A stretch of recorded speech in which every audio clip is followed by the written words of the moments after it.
Denmark's Nicky Pedersen took the top step of the rostrum in Torun, Poland, as winner of round 11 of the series. The Dane had taken his third victory of the year, but it had not been enough to stop Britain's Tai Woffinden sealing the 2015 World Championship on the night. The Englishman claimed his second title when in semi-final one, his nearest rival, American Greg Hancock, finished fourth after a technical issue with his bike, thus giving the Englishman enough of a points advantage to lift the 2015 title.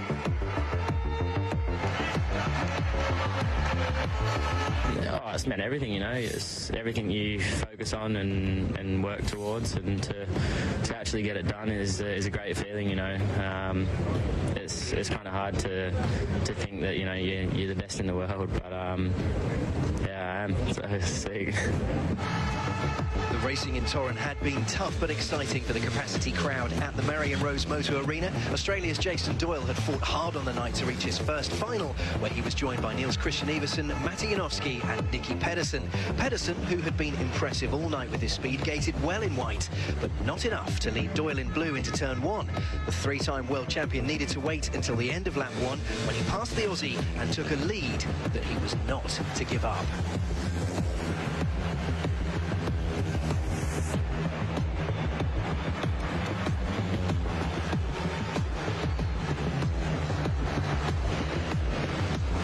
I feel I'm in a great position. I can come here and do my best and go all in.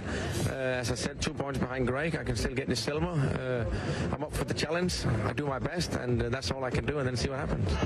Tai Woffinden's 25-point advantage after round 11 over Greg Hancock confirms him as world champion, but the battle for silver and bronze has yet to be decided. A 19-point haul in Torun for Pedersen has Hancock looking over his shoulder. You want the highest thing you can get, and the silver medal's the next highest thing I can get, so that'll be the big goal. So the World Championship ends 2015 down under in Melbourne, Australia.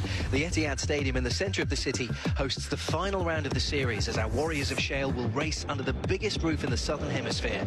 Speedway joins an elite band of sports events by Australia's capital of sport, which include F1, Grand Slam tennis and MotoGP, to name a few. Something all the riders, having travelled halfway around the world, are excited to be part of.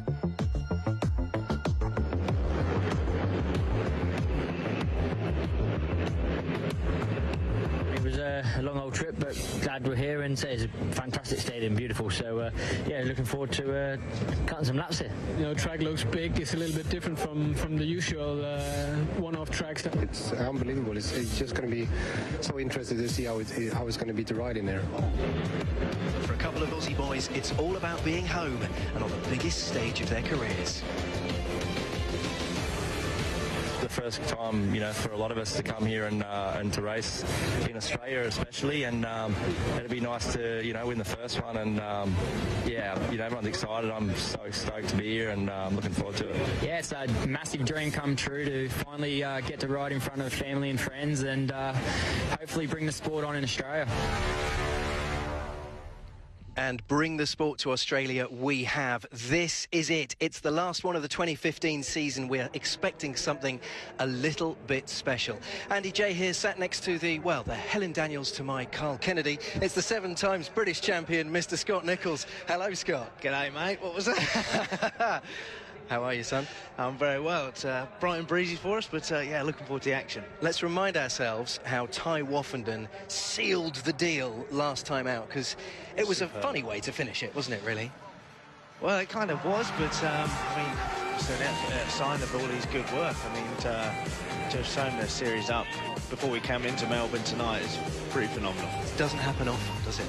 It doesn't. Many moons ago. Ironically, Tony Rickardson did it way back in 2002. Last time we had an Australian Grand Prix, it was the last round there, and he had secured that title before rolling into Australia. So, yeah, like we heard the Aussie boys saying in the pre-show there, that it's a pretty special event for them to be performing on their home soil. I mean, we can't sort of underestimate how big a deal this is. This is a massive operation that is used to touring Europe with aplomb, and they've just up sticks, done the whole thing on the other side of the world, and it looks like we are set for an epic show, doesn't it?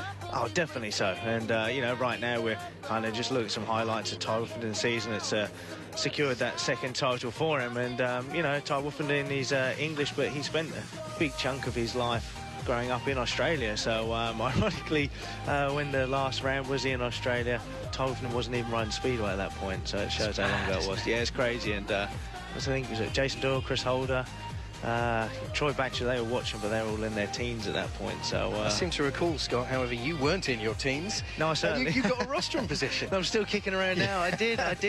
And the man who won, Greg Hancock, oh man, it was so close. I was about half a wheel out winning, so that would have been pretty cool. But you haven't slept since. No, I haven't, not properly anyway. But Greg Hancock, I mean, he's the king of the one-timers and these new stadiums, and obviously he's got fond memories of Australia last time out. And for Ty, this is going to be a situation where all the pressure's off. He can just enjoy it, can't he? He can just kick back and go, yeah, definitely. You know, he can enjoy it and his job is done.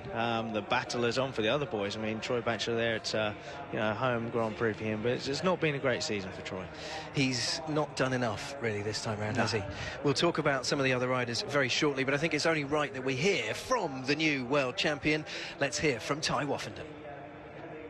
Ty Wolfenden's second World Championship in Torren. Emotions on that night now?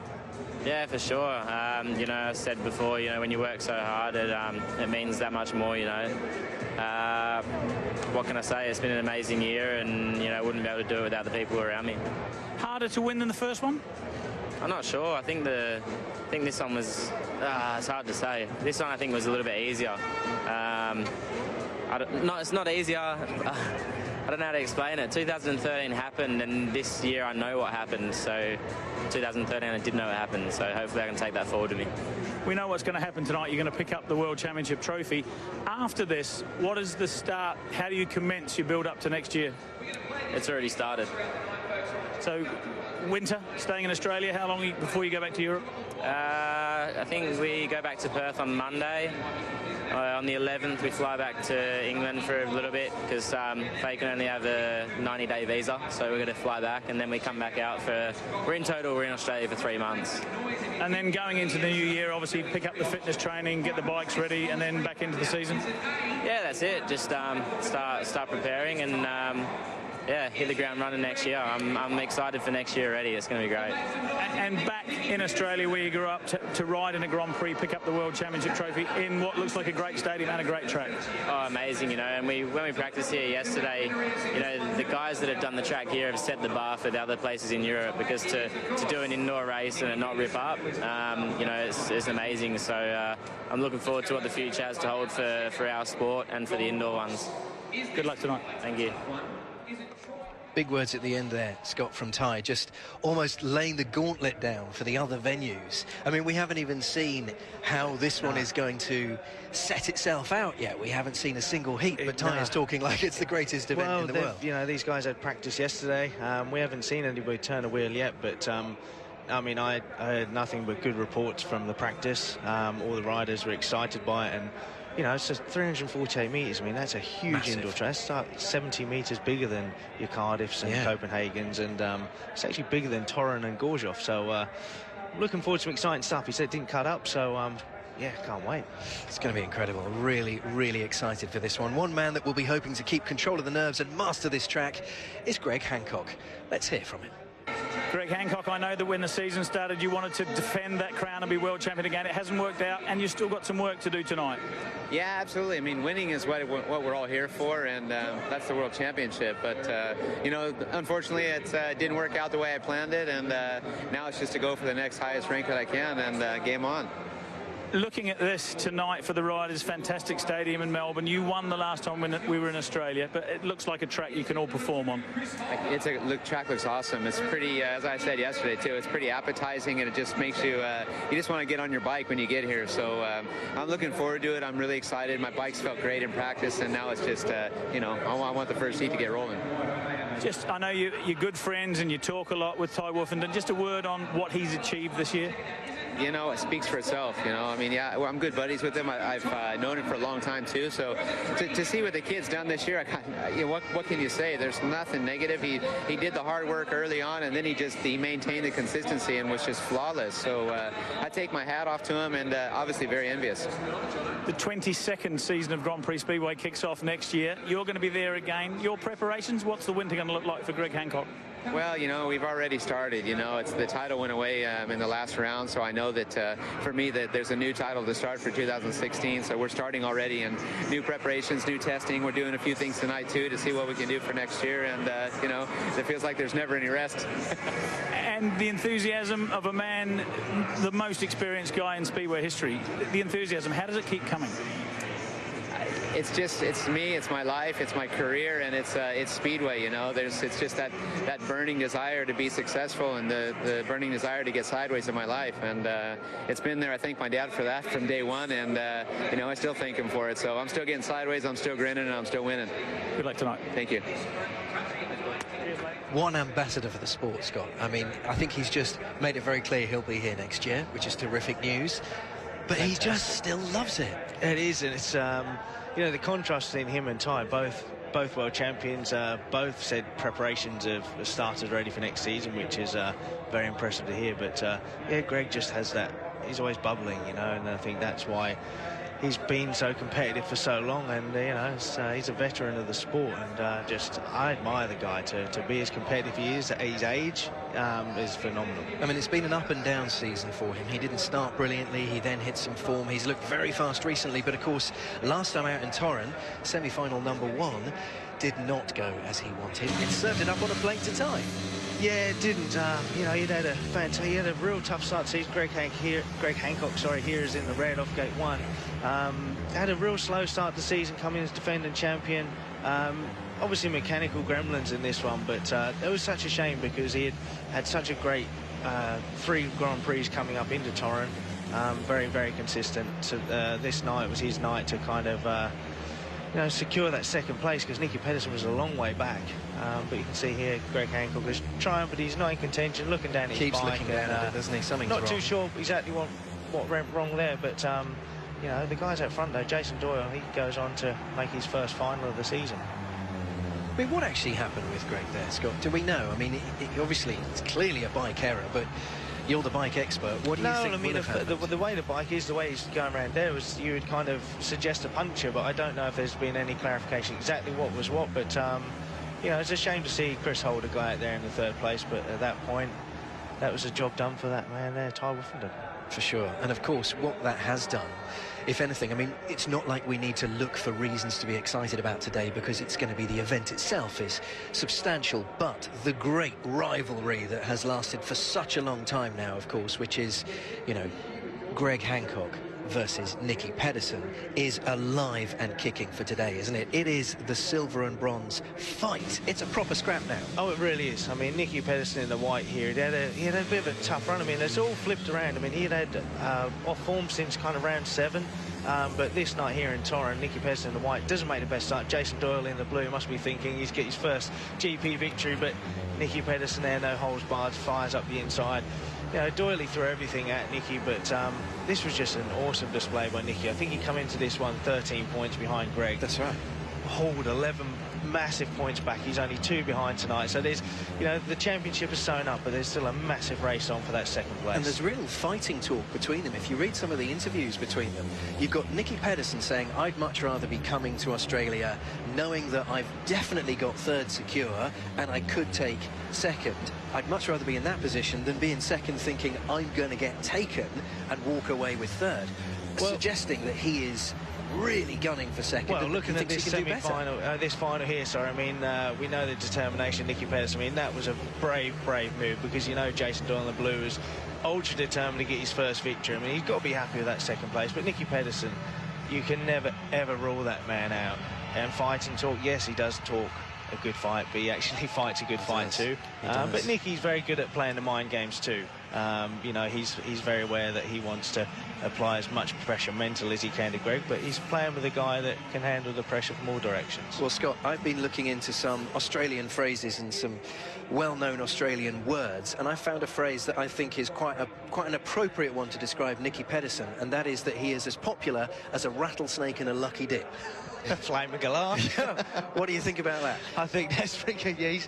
You know what, he's not the most popular among a lot of people, but you know, he's puts bums on seats, doesn't he? He's kind of value for money. You know, when Nicky Pedersen turns up, you're going to get action. And his box office. He certainly is. You know, we can't wait for him. Greg Hancock, he's excited about this. We have to wait for race 2 for him. But look at race 1. You know, one of these guys is going to be the person that claims the first victory around this new stadium. Well, I'll tell you what, Scott, we've got to jump to a break very shortly, but we have seen amazing scenes in the build-up, particularly in Cardiff, when it is a huge, huge event. It's not just about the racing, it's about the spectacle. And I just get the feeling from looking around the track here that we are going to see something very similar as the season kicks off. I'm sure it's going to be special. I mean, it's a, you know, fantastic stadium. I mean, it's a huge stadium. Australia, they haven't held a Grand Prix for a long, long time, so they're going to put a lot of effort into this, and we know that it's going to be a fantastic night. Lights, sounds, fireworks. I want the full works, Scotty, and hopefully that's exactly what we'll get. So we'll jump for a quick break, then we'll come back, they'll dim the lights, and the action will happen. We'll see you on the other side.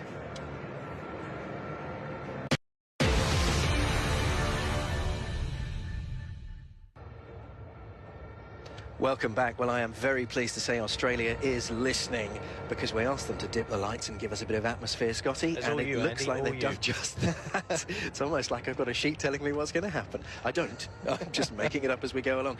It's going to be... I mean, they've got to do some lights and stuff now, haven't they? Oh, no doubt they will. So, I mean, it's exciting for us because we genuinely don't know what's going on, but... here come the Harleys. British flag at the front. Yeah, that's superb to see, and...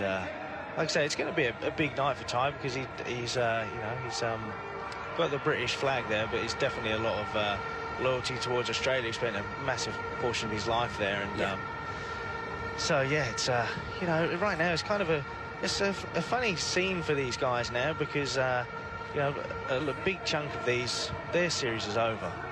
It's kind of many of them won't have been on a bike for a couple of weeks. Yeah, they haven't been on a bike for a long time, but also there's nothing for them to gain. You know, some of these boys towards the bottom of the pile they can't make the top 8. Yeah. It's about restoring a little bit of pride, and also they're in Australia. You know, a lot of these guys will probably turn this into a holiday, which would be a wise thing to do. So mentally, it's going to be kind of tough for some of these boys to step up, you know. I think so. The boys at the top, especially, you know, Greg Hancock and Nicky Pedersen, they're going for that rostrum spot. There's an awful lot for them to gain. I think it's too big a ask for the boys below them to threaten them. But you know, there's a real strong battle between 4th, 5th, and 6th. Those boys can juggle around. Matty Zagar, he's sort of seems like he's slipped form a little bit in the last few rounds, and I don't know if his mental focus will be there tonight. You know, these boys, their top 8 is secure, but you know, there's a lot of pride at stake. These boys want to roll into next season with the lowest number on their back, so to speak, in the highest position. So what are you suggesting, Scott? Do you think some of the lads that you know won't be racing in 2016 might just sort of treat this as a sort of champagne event, as it were? Of course, you have to question. I'm not undermining anything. This is a World Championship, and these boys have worked hard to get here. But it's, you know, we heard Greg Hancock. I mean, he's fighting for that second place. He wants to maintain that second place. But at the same time, he's already kind of looking to test certain things with a view to making himself in a better and stronger position for 2016. So it's there's a lot of different things going on tonight, I'm sure. I mean, the first and foremost, the boys want to put on a good show, and you know, it doesn't matter where they are position-wise. I mean, all riders, all sports people have pride at stake, and they want to do the best job. Exactly, they want to do the best job they can. They're in front of all these fans, the viewing public. They don't want to go out there and run last places. That's not, you know, nobody wants to round the season out on a bad note. I mean, Scott, what we're seeing right now, live at this moment in time, this in itself to the riders must just get your heart beating a little bit faster, doesn't it? Oh, definitely. Max Frick coming, he's reserve, my teammate at Bellevue. Real good lad, really down to earth, and good talent. He's definitely one to look out for the future. I mean, they're all just here, kind of soaking this up. Definitely. Justin Sedgman is the first reserve. I mean, you know, these boys, I mean, God, they were just being kids last time the Grand Prix was in Australia, and you know, these guys were like we all do, grow up dreaming of being one, and reality now. Sam Masters coming in second in the Australian Championship last year, just secured the Premier League title with Edinburgh, doubles up for Leicester. You know, he's a really cool guy, laid back, just takes everything in stride, but exciting to watch. Kasper Jack looks happy there. I mean, he'll be gutted to be the first of the SGP riders walking out, because it means he's not had a good season at all. Yeah, and I think he's probably one that will be happy to see the back of this season. I really do not know what's happened to him. Coming in second in the world, going out in 15th, that's a shocking season for Casper Jack. And Thomas H. Jonasson, I mean, you know, this guy can deliver, but he just hasn't. He just hasn't come to the party, you know. I don't know what's happened. And Chris Harris is in for next season, so the pressure of that top 8 is off him. And realistically, he couldn't have made the top 8. So I mean, he battled hard. He deserves his spot, but. Been a tough season for Chris. I'm sure he's looking to turn things around for next season. This would be a strange one for Troy, of course, at home, knowing he's not going to make it for 2016, but presumably he'll be wanting to get as many points as he can just to show, look, guys, I can still do it. Definitely, and you also have to question if that's what he really wants. I mean, you know, he's still young. He may be in a position to say, do you know what, I'll maybe take a season out to regroup and come back, because it hasn't been the best year for him. Same for this guy, Andreas Jonsson. I mean, except he's not young. No, and he was second in the world a couple of years ago, and this year he finished with a flurry last season. The last 2 rounds have been much more competitive, but it's not the Andreas Jonsson we're used to seeing. No, it has been a shame what's happened to him this season. And again, Jepsen Jensen has not delivered as many were suggesting he was going to. No. It's been a decent season, but he was a dark horse. I thought he might have scraped the top 8, but the last 3 rounds have not been good for him, and bye-bye for the top 8. He'll be banking on a wild card. But this man... he can be very proud, can't he? Yeah, definitely. He's had one blip in Moorilla where he was off form. Other than that, he's been exceptional, so he has to be a massively strong candidate for the wild card. It's hard to hear the crowd reaction, but there you go.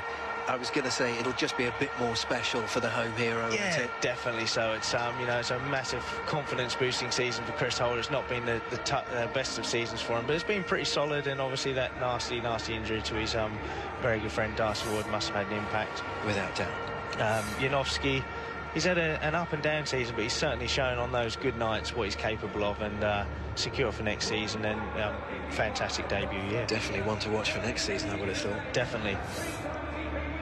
And Matty, you know, he's had a solid season, was in really good form. Like I say, the last sort of 3 GPs have not been bad, but they've been off form, and that's allowed those guys around him to sort of close that gap.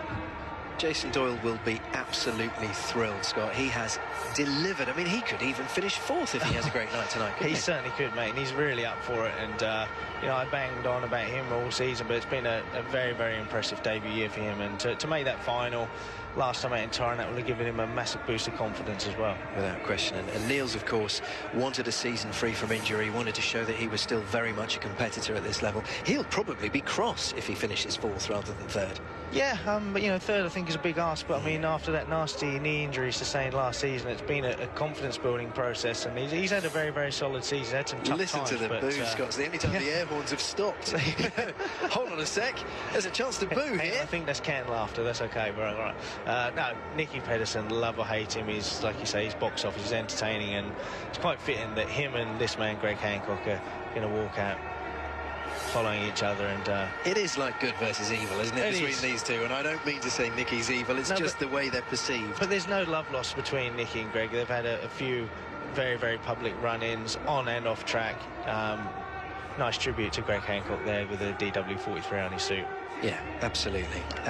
And then the world champion, what else can you say? It's job done for him. He can come in here. We know he's going to go out there and still put on a show and want to show people why he's world champion, but you know, this can just I be... imagine there might be a few wheelies today from him.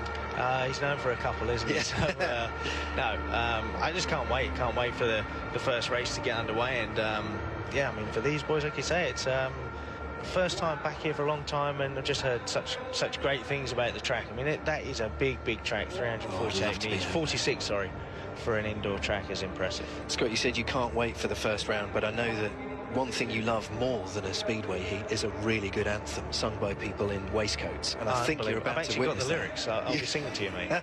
I will definitely be dipping your mic for that moment, Scotty.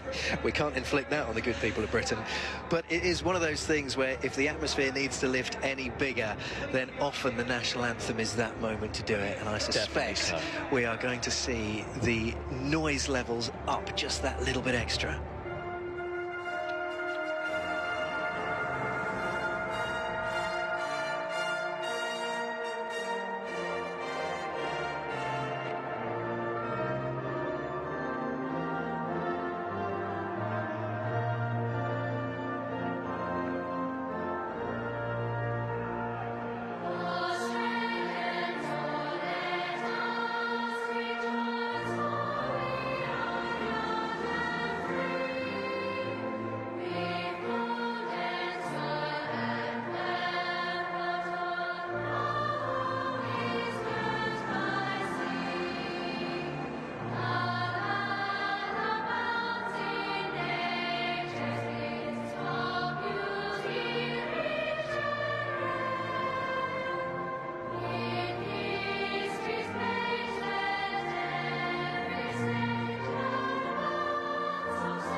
And I'd just like to confirm Scott did manage to hit those high notes. So well done, Scott. Oh, just have a little bit of Listerine. It was lovely. Well, this is it. It's pretty much a moment for the boys to get the bikes ready. Talk to me about nerves, Scott. Who's going to be the most nervous man out there tonight? Oh God, do you know what? They're all different for different reasons. I mean, I think Sam Masters, I mean, he's coming in as a wild card. But you know, what I've experienced with him, he doesn't seem to feel the nerves. He's kind of so laid back, he's horizontal. So I don't know. I think it's going to be these guys in the middle pack. I think the pressure is off in a lot of respects because, you know, most things have, you know, the top 8, that's the pressure cooker zone. That's where everybody kind of wants to be away from that area, and that seems to me pretty clear cut. I mean, Kilderman is the biggest threat, and that's a big jump between him and Chris Holder in 8th. So it's more about pride, but you know, there's always nerves. I mean, this is a massive event. Every Grand Prix is huge. Interesting. Well, one thing I should tell you is we've got different commentators for today. One of those is Jason Crump. We'll be able to hear from him in a moment, but what I can tell you is that he is wearing quite the shirt this evening, isn't he, Scott?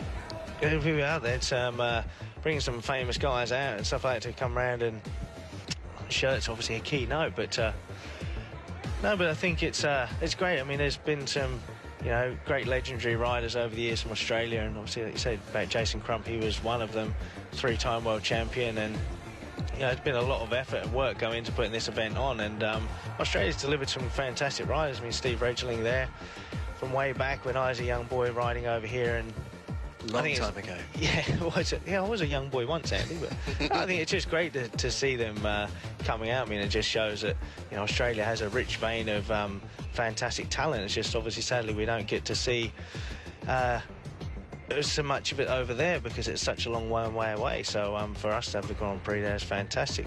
Craig Boyce there now moved back over. There's Ryan Sullivan just before. I mean, Craig Boyce was had a run-off in '94 with Tony Rickardson and Hans Nielsen for the win and had the 3rd place. And Todd Wiltshire there. I mean, he was, they say, the quickest man over the first 30 yards. He was an unbelievable gator, and you know, he's one of those guys that went on to ride, excuse me, up until his older age. And obviously Lee Adams there, sadly, was a victim of a nasty motorcycle accident and paralysis. But I mean, he was that was after his riding, and there's the shirt. I mean, he's now going to be wanting that back, I'm sure. But yeah, I mean, Jason Crump was, if it was pink, Scott. If it was pink, maybe so. But no, Jason Crump, I mean, he was you know, fantastic in the Grand Prix. He's ruthless. I mean, he's a fair rider, but no, let's hear what he has to say in the commentary later on. Yeah, it'll be interesting to get his take on it. Of course, we'll miss Nigel and Kelvin, but we've got Jason Crump and David Tapp talking you through the heats this time out. They have the advantage of actually being based there, so and saves on the old airfares. And the local lingo too. As you can see, we've been talking about this battle, and 5th, 6th, 7th, 8th, there could be some movement there, Scott. It looks maybe Matty and Chris Holder might swap places, perhaps. Yeah. But we're looking more about the sort of bronze and silver. That's where the real drama we think is going to unfold. I think so. I mean, you can see Kilderman there in 9th on 79. I mean, it's a big ask for him to overhaul Chris Holder. So I mean, Chris Holder can come into this pretty comfortable in 8th place. But you know, it's those guys, Everson there in the red. I mean, he's one of those guys in that battle for the 4th, 5th, and 6th.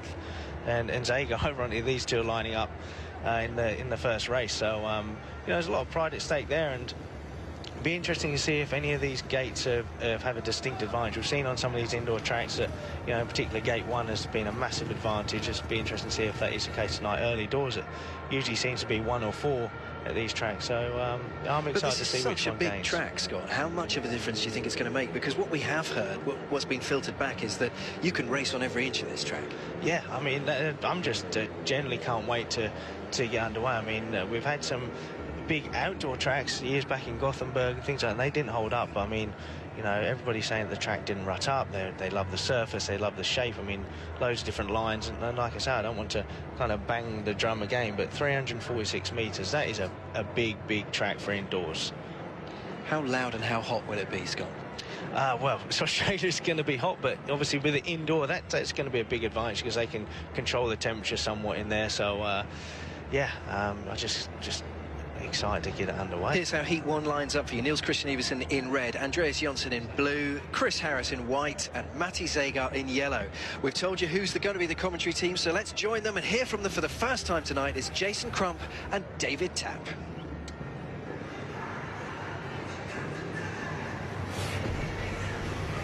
So heat race number 1.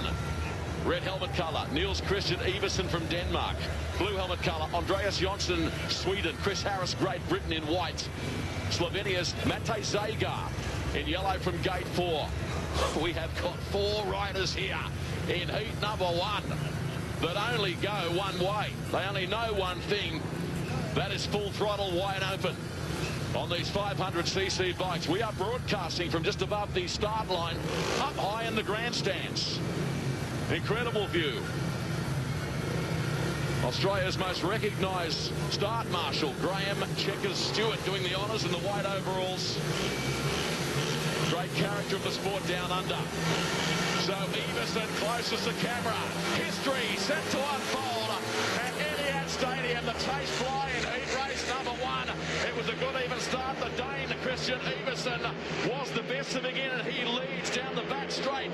The first time quite comfortably, now punching his way through into second position, Andreas Jonsson, but they're coming out after him, Jason. They are. Matej Zagar had a bit of a run going there around the outside, possibly heat 1 a little bit too early to be heading out there. Chris Harris actually put himself in a good position off bend 2, but just ran out of space. So Christian Iversen down the main straight again. The 4 of them are close together on this 346-metre venue. Iversen, Jonsson in second. The Swede, he's very quick. Went fast through the turns leading back onto the main straight. Last racing lap now in heat number 1. Looking as though the Dane is going to come up with a maximum 3-point haul in this race. Looked over his shoulder, leads by 3 bike lengths off turn 4. Niels Christian Iversen takes race number 1. Andreas Jonsson was coming quickly as the checkered flag unfolded. But the Dane too good, Jason. Yeah, he did. He certainly drifted a little bit offline on the exit of bend 4 on the last lap, and Andreas was right there on the inside and actually pulled him right back in. So guys are going to have to beware that they don't want to be drifting too far out off the line in the first few heats. But a fantastic start from Niels there. Heat 1, gate 1.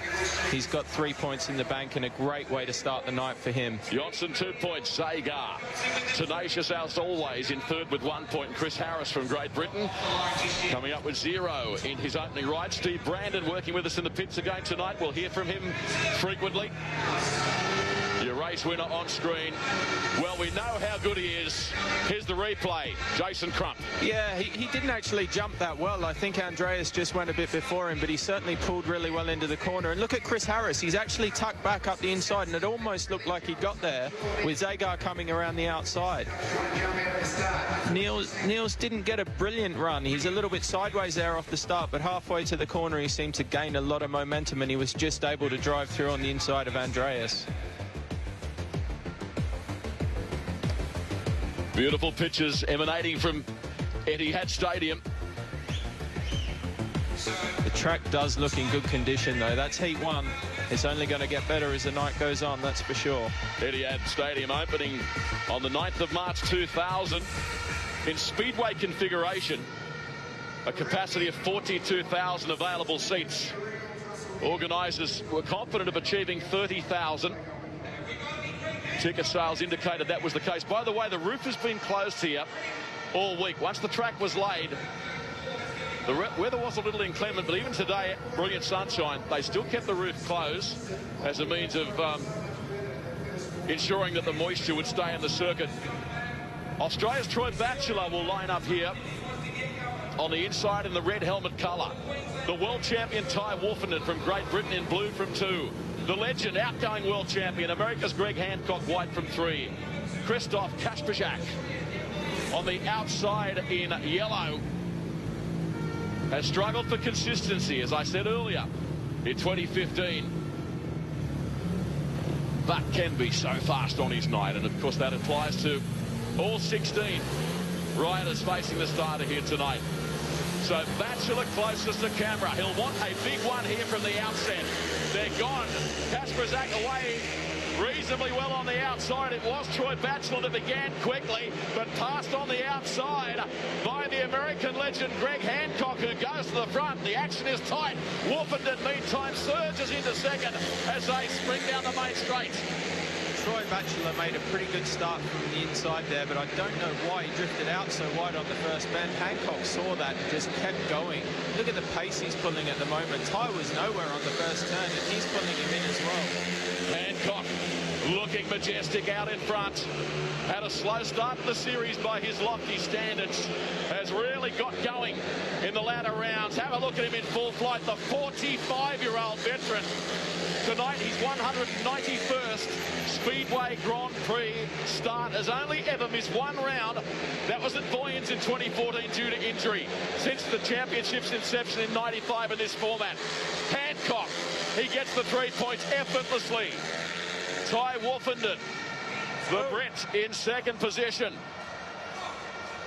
So, Hancock and Wolfenden. Well, there's a little bit of a dispute here between Batchelor and Kasprzak. I'm not really quite sure what that's all about. Yeah, we were not seeing it on the monitor, but glancing down on the racetrack from our vantage point, there appears to be a little bit of friction between Kasprzak and the Aussie Troy Batchelor. So Hancock 3 points, the American. Wolfenden 2, Kasprzak. The pole picking up the 1 point. Batchelor, despite a very good start, finishes out the back in his opening ride tonight. Greg Hancock just keeps producing, doesn't he?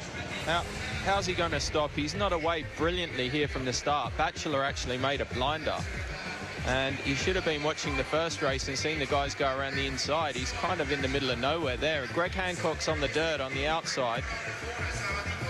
There's Ty. He's gone nowhere really off the start. He's got a bit of wheel spin. Batch is in a great position there. If he would have hugged the curb, I don't think he would have been beaten around the first bend. It looked promising for Troy at that juncture. But Hancock, with a whirlwind burst of speed, charged to the front. And despite Wolfenden's best efforts, was pulling away to take an easy victory. Heat race number 3 in the first round of qualifying heats. Coming your way shortly as you look at the American.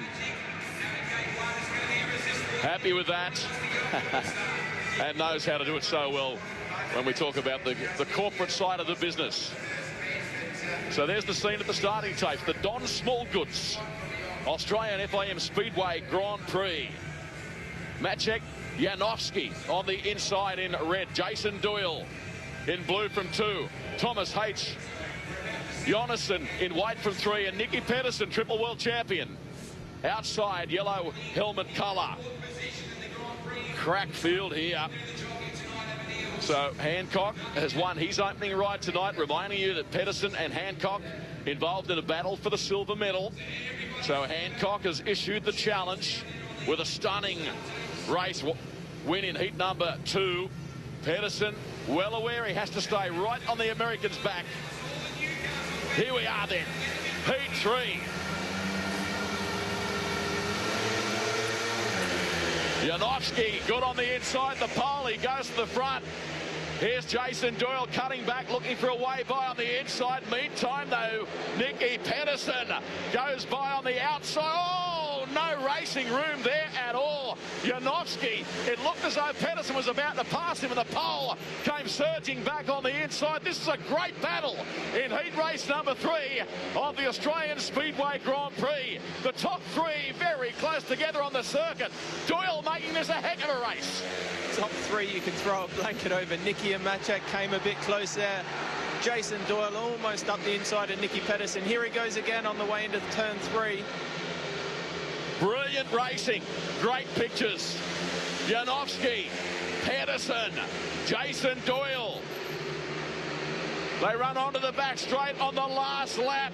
Pedersen had a look on the outside. Here's Doyle winding it up on the outside. Janowski, Pedersen, Doyle. Wow, they were close together.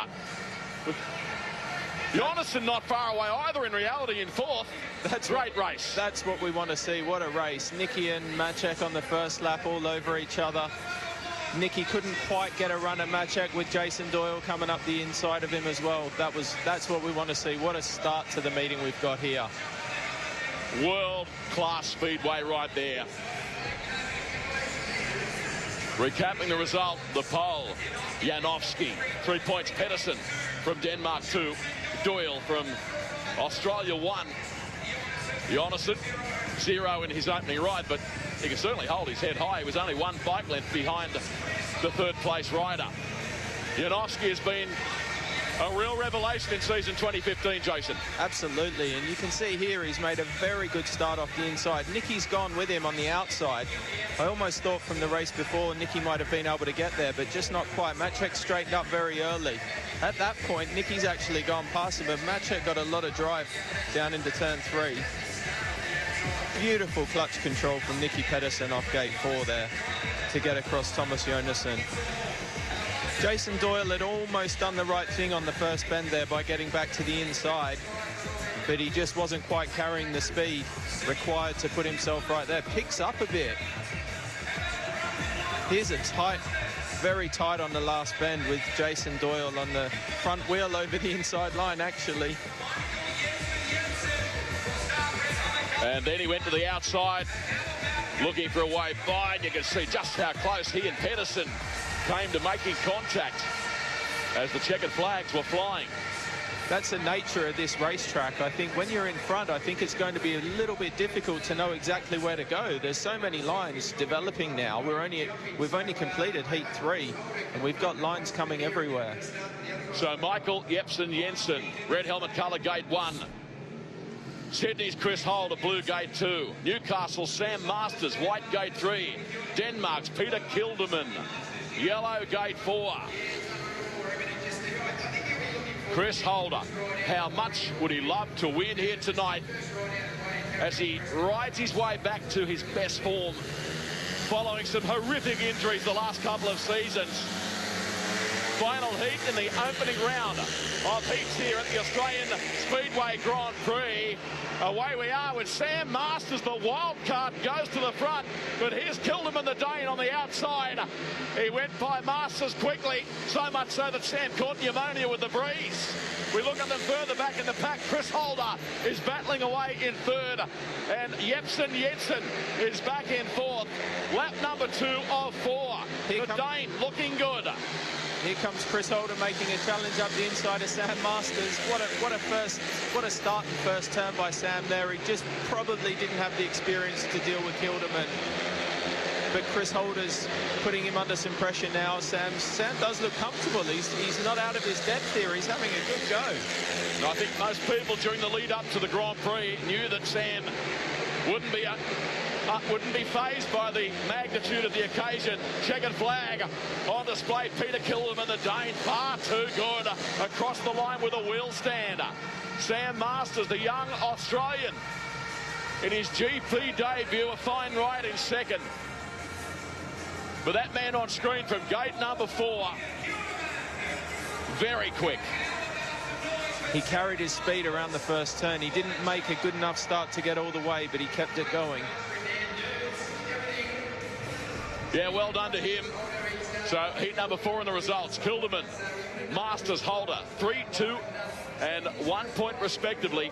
So Hancock, Kilderman, Everson, and Janowski the winners thus far.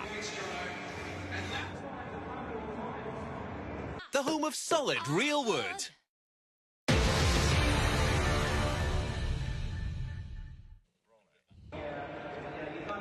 Welcome back. Well, Scott, we have seen 4 heats, and the track and the stadium are doing exactly what we were promising, aren't they? It's delivering. It's you can see here in race 2, Troy Batcher on the inside. He makes a superb start. Tyler from the blue gets left for dead, and Troy just gets sort of sucked in there. He kind of can see Greg Hancock in the white is there. He drifts out to try to block the move from Greg, but all he does is leaves himself in no man's land. And Troy will be gutted with that, but it was masterful from Greg. He will. Well, you can see here, Troy there, he's not physically looking, but peripheral, can't even get words out, it's early. Peripheral vision there, you can see Greg Hancock. He drifts out to try to stop him, but Ty Whiffington makes a smart move to cut back, and from there, Greg Hancock, I mean, he just looks super fast. Whatever those tests he's doing, they're certainly working. And this is exactly what Greg needed, given this kind of volley of words between him and Nicky Pedersen. In this battle for silver, this is what he needed, isn't it? Definitely, every point is crucial, and no, just a fantastic way to go on to win. There's a little bit of argy-bargy between Casper, Jack and Troy at the back. Not sure what went on, but there's a little bit of argy-bargy in this one here too. So this is Nicky Pedersen knowing that Greg Hancock has just taken 3 points. He's thinking to himself, well, I've got to at least do that. Exactly. The best he could have done, of and he makes a good start off gate 4 in the yellow there. You know, obviously gate 1 had been favourable so far, but Nicky Pedersen, I mean, he's a tough character. We see there the front wheel's not even turning. Look, it's just instant grip from the word go. Wheels a bite to the first turn. Janowski there in red, I mean, he's a fantastic gator. He's done everything right here, but Nicky Pedersen is just on that dirt line and almost has enough to get around.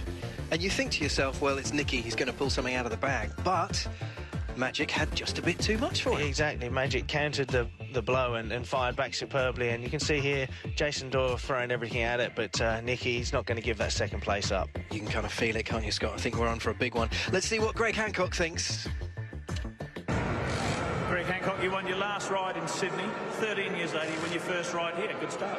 Yeah, it's nice to get the night off with a win like that, and definitely kind of sets the pace for me. And no, I got a lot to do, but hey, what a great audience we got here tonight. I love you, Australia. You guys are badass. I'll apologise for that word because we need to. That's fine. But you've mentioned the crowd, but a word on the track. It looks fantastic. Yeah, you know what, they built an amazing track here, and I know that we were here on Tuesday watching them still put the track in, and I've never seen anything go in so quick and hold up so good. The racing's only going to get better, and right now it feels good. A lot of work to do. We spoke yesterday about the amount of work you have to do just in the championship to secure second. Started well. Yeah, that's right. I mean, it's everything is about winning the world title, and that's obviously gone to the great man himself. And hats off to him. But you know, there's still a lot to race for, and winning's everything. But you got to take what's thrown at you. Thanks, Rick. Thank you. Pretty satisfied. He obviously thinks the track is awesome, and the atmosphere, well, the crowd are bad backside, Scott. They are potty mouth, Greg. You wouldn't expect it from him, would you? No, I mean, it's you know, we can all sit here and speculate what the track is like, and we're bigging it up, but when you hear it from the riders themselves that it's only going to get better, which it will. I mean, we always say this, they normally start off a little bit slow, the dirt line builds up and the racing develops, and yeah, full credit to the guys that put this track in. You just get the sense that so far everyone is loving it. I know we are as well, which is an added bonus, Scott. Fantastic. Right, 4 more heats to carry on. Let's join Jason Crump and David Tapp for more of the action.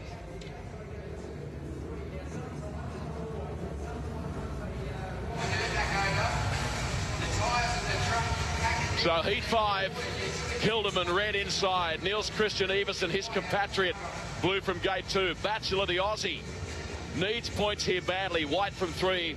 Thomas H. Jonassen on the outside from Sweden. Yellow helmet colour.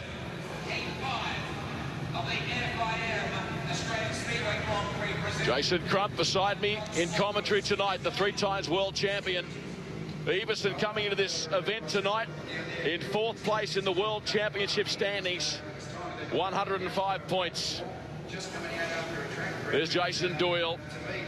Gutsy opening ride tonight by the New South Welshman. Closest to camera, Kilderman. The very classy Niels Christian Everson. Beside him in blue. Racing in heat number 5, Kilderman, very rapid out of the gate again. He leads them through the first couple of turns. Have a look at this. Niels Christian Everson looking on the inside, and they're going crazy in 3rd and 4th position. Batchelor up to 3rd, Jason. Kilderman's got some serious speed, but Niels is pushing him hard. Jonassen's up the inside of Batchelor there. Jonassen's taken over Batchelor into the 3rd spot. Everson's working hard. But Kilderman looks pretty quick so far in this one. Well, Kilderman said to Steve Brandon during the interview he lacks experience on these tracks. How scary will he be when he knows what he's doing? Everson's got a run going here on the inside, but Kilderman's just building his speed up around the outside. This track is built for this guy with his style. Everson hasn't given up down the back straight. Checkered flag next time round. Kilderman looking for his second victory off turn number 4. He takes it. Niels Christian Everson in second possession. And third, Thomas H. Jonassen, the Swede. So a Scandinavian trifecta in heat race number 5. And Troy Batchelor, unfortunately, his woes in 2015 continuing thus far. Troy's just looking, I think, for this season to finish. You can see he's struggling mentally. His mind's just not in the game at the moment, to me, anyway. So you look at the points after heat 5 in this event. Kilderman, Everson, 6 and 5 points respectively. There's the race winner. Heat race number 5. Talking to his mechanics. Everson actually made a very good start there, but Kilderman's just driven into the corner really hard from the inside. I'm sure at that point, Niels probably wasn't too bothered. He thought there might have been enough grip to get out there, but just with a bit of water going down, possibly not quite. He cut back to the inside and nearly got there. But Kilderman's got to be loving this track. This is made for him. This is wide open. He's wide open. He's on the back of the bike, getting plenty of traction and building up plenty of speed. I'll say it again. The organisers have done a remarkable job on making sure the racetrack is at its best, enabling these guys to do what they do best. I haven't seen a rut or a bump so far. It's like a billiard table. And the dirt is starting to build up on the outside. As I said, that was a first race after a track prep, you know.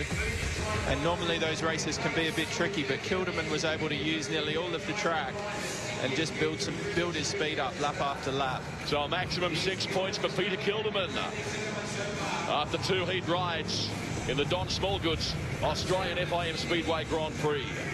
Here's heat race 6. Wow. Chris Holder inside red helmet colour. Maciek Janowski, blue, gate 2, Andreas Johnson, white, gate 3, Greg Hancock, yellow, gate 4. What a field. How good will this be? If this doesn't turn you on, you haven't got a switch. So these 4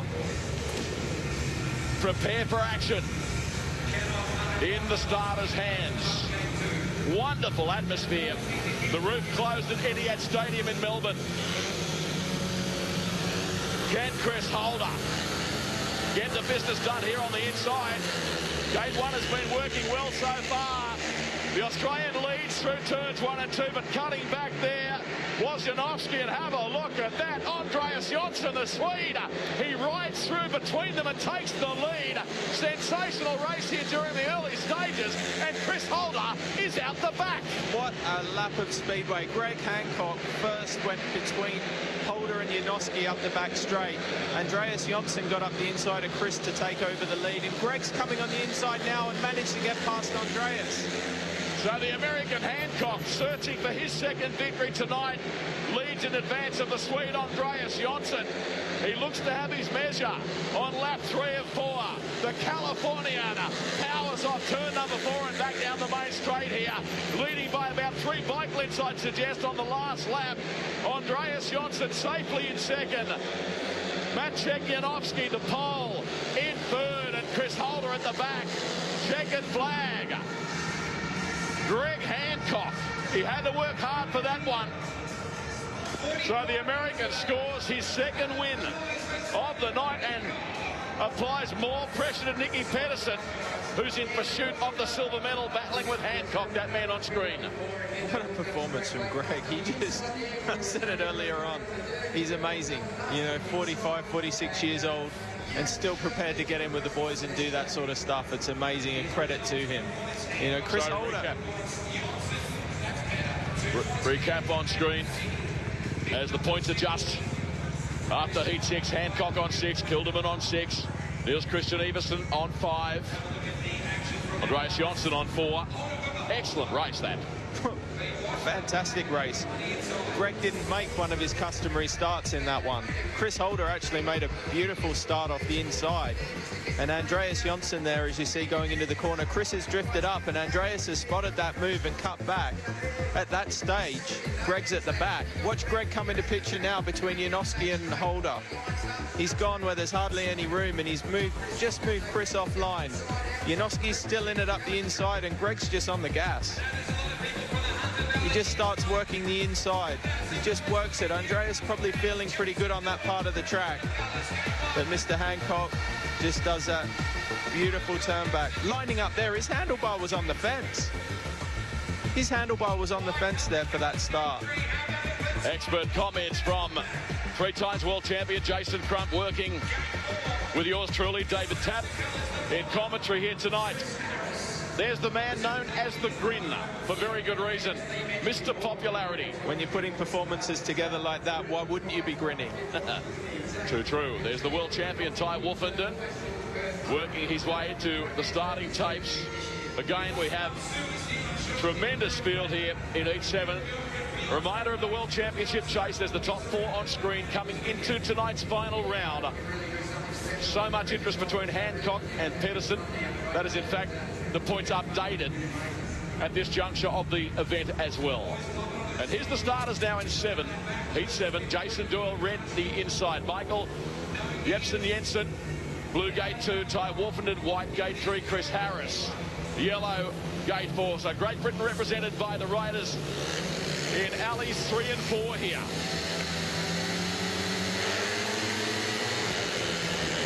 Underway.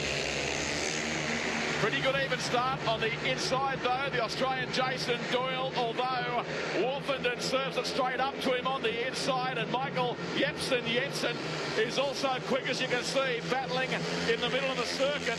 Chris Harris has broken down from Great Britain. He is on the centre green here at Etihad Stadium. Jason Doyle still leads them by about 3 bike lengths. Outstanding performance by him in finishing runner-up in the previous Grand Prix at Torun in Poland. He carries great confidence into this event. Wolfenden getting very close together with Michael Jepsen Jensen. Jason Crump. What a race again. Jason Doyle made a great start from the inside. Didn't go too wide on the first turn. He held his line. Then we had Jepsen Jensen and Ty Wolfenden beating each other up for a couple of laps. And poor old Chris Harris looks like he's blown an engine. Home crowd will go crazy here. Jason Doyle. The Aussie wins heat race number 7.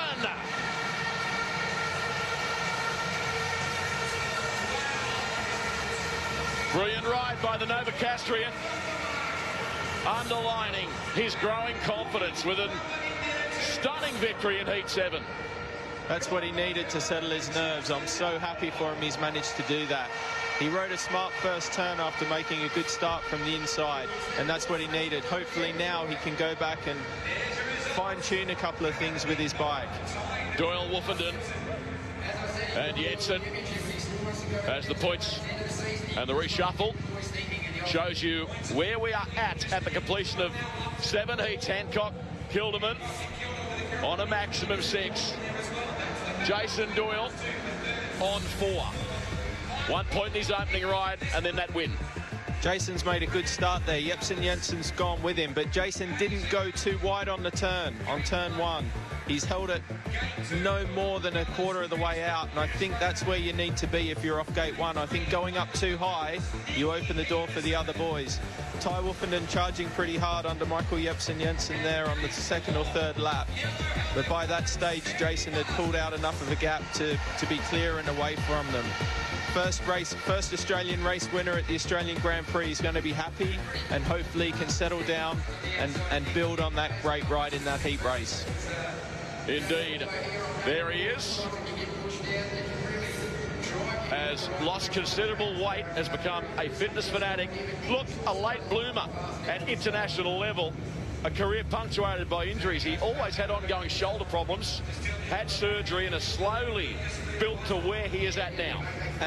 And he's done it the right way. He's enlisted the help of Australian dirt tracker Paul Kaslik in his training, and he trains very, very hard. And his fitness levels are what are helping him to be where he is right now. So the 2-minute clock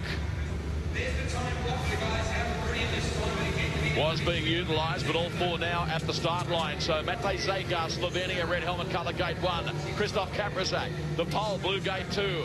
The Danish legend, Nicky Pedersen, white, gate 3. Newcastle's Sam Masters, yellow, gate 4. Masters picking up a couple of points in his opening ride. He'll be out there having a blast tonight. He's got nothing to lose. Zagar, Kasprzyk, Pedersen. Good field again. Taste fly. Inside starter Zagar got the best of it. Let's see how it pans out down the back straight. Nicky Pedersen applying pressure on the inside, the Dane. And the triple world champion goes to the front. On the main straight, they race. Zagar's cut back and got Nicky back up the inside. What a fantastic move. Sam Masters putting himself in. He goes past Nicky Pedersen on the inside. Here comes Nicky again. I don't believe it. The young Aussie serving it up to the triple world champion. Whoa! Oh, that's close. Zagar, the Slovenian, leads comfortably. But have a look at this battle for second, third and fourth. Kasprzyk just found enough room to get up the inside of Sam there. Unfortunately, Sam was in a position he was trying to attack second, and he's ended up at the back. Pedersen is second. Kasprzyk and Sam Masters, he won't care, having a great time out there. Zagar heads for home, the Slovenian Express, off turn 4. Has time to look over his shoulder, cruises to victory. That's a good ride by the Slovenian. That was a great ride from Matty. I thought once Nick... Oh, yeah, Matty's happy. Sam Masters and Pedersen. Oh, well, it started already. It has already started. Here we go. Not again. Oh. Not again. No, don't do that, boys.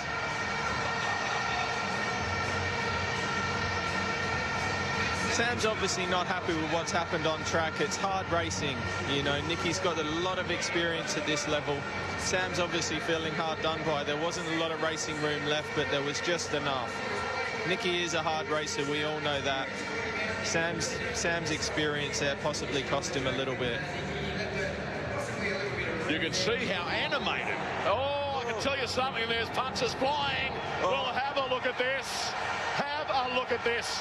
Masters. Pandemonium at Etihad Stadium. This is what happens when there's too many mechanics around for the riders. Well, they get in there mouthing off.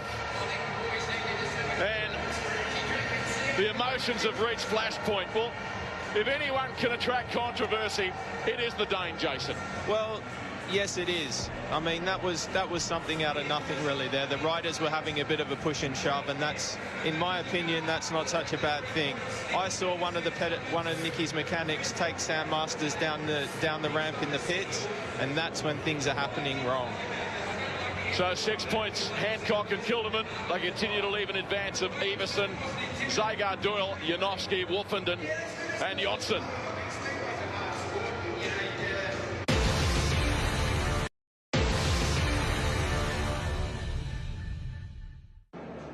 Welcome back to Melbourne, where we have seen action that is as full as a centipede sock drawer. It is absolutely loaded with fun and brawling and racing. Scott, what are we seeing? Well, what we're seeing here is Nicky Pedersen in the way he's best. Matej Zagar makes a superb start off the inside red, does everything right there, but Nicky Pedersen, he's desperate to get hold of that silver medal, and he fires up the inside of Zagar there, but Zagar's very, very smart. He lets the bike run here, can predict the move from Nicky. Just you see here, he'll turn back in a little bit, gets his wheels in line, gets so much speed up the inside of Nicky, and it's a pretty forceful move up the inside of Nicky there. But fair play, Nicky kind of digs in and is determined to get on for that second. But then there's a massive development. I mean, this is where it all happened. You could just see there's a handbag on the back of Masters' bike there. Little kick out. Yeah, with the lipstick. But I'm not sure really what that was all about. We didn't actually see an incident between those two. So Nicky just stops, they have a little cuddle. And then what happens, Scott? There's obviously some words being said here. And Nicky's probably saying something like, you know, you need to behave, you need to respect the fact that I'm an old legend. That's it. And Masters going to be, you're a galah, mate. What are you saying? Kind of thing. I think Nicky was just saying that. And then what happens here, Scott? Look at this. They go piling in. Well, it's not a bad little right hook, that one. There it is. Bit of a one-inch punch moment there. Well, it was, I mean, do you know what? It's all adds the excitement. You don't condone fighting, but I would rather see somebody do that in the pits than take somebody off on the track. But, no, do you know what? I'm not really too sure what it all sparked from. And there's me saying that, you know, Sam Masters is kind of so relaxed, he's laid back, he's horizontal. Next minute, he's opposite, decking somebody. So, but you know what? He's excited. I mean, it's a massive, massive night for him. He'll be up and down like a dunny seat now, Scotty. Well, there you go. Oh, my God, you're keeping up with Tappy here, aren't you? I can't keep up. I've caught pneumonia trying to keep up with you guys. But, loving the way he's commentating at the moment. How much fun. But here we go again, Scott. Look, this is the proper scrap. And like you say, we don't want to see any fighting. We don't condone it. But we'd rather see it here than on the track where it's... I'm not sure what actually caused the incident. I mean, there was so much going on. It was a fantastic race. But I'm not sure. Obviously, Sam is not happy with something Nicky's done on the track. But we know what Do you think it's something he's done, or do you think it's something that Nicky said? Because there was that close-up moment where it looked like Nicky was going to go, hey, unlucky son, kind of thing. I think Sam has gone up to Nicky to kind of express the fact that he's not happy about something. But, you know, I'm not saying let anyone get away with things, but you know what Nicky's like. You kind of... But lots of people getting involved here. But, yeah, there's one of Nicky's mechanics is speaking to Sam there. He's obviously said something that has not gone down too well with Sam. And then, look, this is where it all kicks off. I mean, there's more than one punch there. There's rugby going on as well. There's a full-on tackle. Look, everyone's wading in. Well, the guy with the glass is obviously short. He couldn't get a proper view of it, so he tried to jump up high to get a better seat. But I think those ones were ticketed only. What's going to happen? Is he going to be allowed to continue? Because certainly he was in the middle of that. There's going to be implications. He'll be able to ride Nicky, the rest to be of the fair, meeting, but credit where it's due, Nicky wasn't in that melee then. No, he wasn't. But the man he's chasing is this man here in red, Greg Hancock. So, and we saw him earlier in the season jump over Nicky's bike and clothesline him off it. So Nicky is the man, isn't he? He's like a drug. And Sam's again, so let's just hope Sam in the blue he's calmed down a little bit and doesn't want to punch everyone's lights out. Jason Doyle in the yellow had a fantastic last race out. Greg Hancock, unbeaten, legend at 45. Speedway meets Ultimate Fighting as we continue with Heat 9. And we rejoin Jason and David Tam.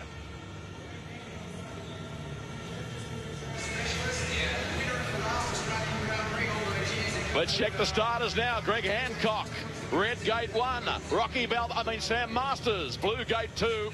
Niels Christian Everson, white gate 3. Jason Doyle, yellow gate 4. Wow, what an event here. Hancock has been magnificent. Christian Everson, terrific as always. So far in the event, Sam Masters, very handy in a number of different aspects tonight. And Jason Doyle, well, he certainly looks to be in great touch, doesn't he? Hope you are enjoying the Australian FIM Speedway Grand Prix, wherever you may be watching around the world. Hancock on the inside, the 45-year-old underway. He got a good start, the Californian. Unfortunately, a rider has gone down. Niels Christian Everson on the track, conscious. Didn't exactly see what happened. He looped that from the start. I think his touch cable maybe broke or something happened. So he's done a mono and been thrown off the back. Yeah. He's in trouble there. That's normally nasty. If you're in that situation and you normally land on your lower backside with a bit of a thump, and that's nasty. You do see it happen from time to time, as you say, normally through a snap clutch cable. I remember Peter Coulson enduring one of those, racing in Australia at the now defunct Newcastle Motordrome in the late 90s. Yeah, that's a nasty one, and he's still down. He's clearly knocked the wind from his sails, and let's hope that's all that's happened. We hope and pray it is not too serious. He's receiving attention from the medical team, and he is up. He's up on his feet now. So the Dane, Niels Christian Everson. Speedway riders are a very tough breed. And the race safe medical team in action.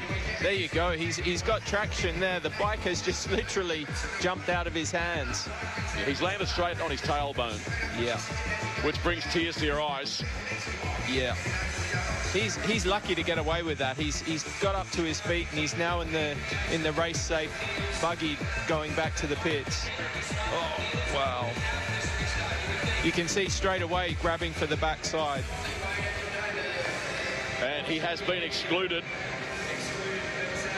He has been deemed by the Grand Prix referee as the cause of the stoppage. That's possibly a tough call. Well, it is a bit of a tough call, but at the end of the day, Dave, if that wouldn't have happened, the race would have continued. There was no other issues there. The race safe guys from Race Safe in Australia are some of the best medical attention you can get. Indeed, they have orthopaedic surgeons at most motorsport events they attend. Another look at the Dane, dusted, busted and disgusted. It's made a good start, but unfortunately for Niels, the bike didn't go forward at all. He just got on the back wheel and it just launched out of his hands. All good, no good. I was watching Hancock and the great start that he achieved. You can see Doyle was very slick out of the start too. And he actually pulled a pretty spectacular move there. He didn't try and attack Hancock on the outside. He cut back. So we'll see what he has to do this time from the outside position. So Hancock in his 191st Speedway Grand Prix appearance. At the starting tapes again. I wonder how many thousands of times he has done this in his career. From right to left, Hancock, Masters, Doyle with the exclusion of the Dane. Hancock on 6 points. Everson, he was going along nicely in the Grand Prix on 5 points after 2 rides.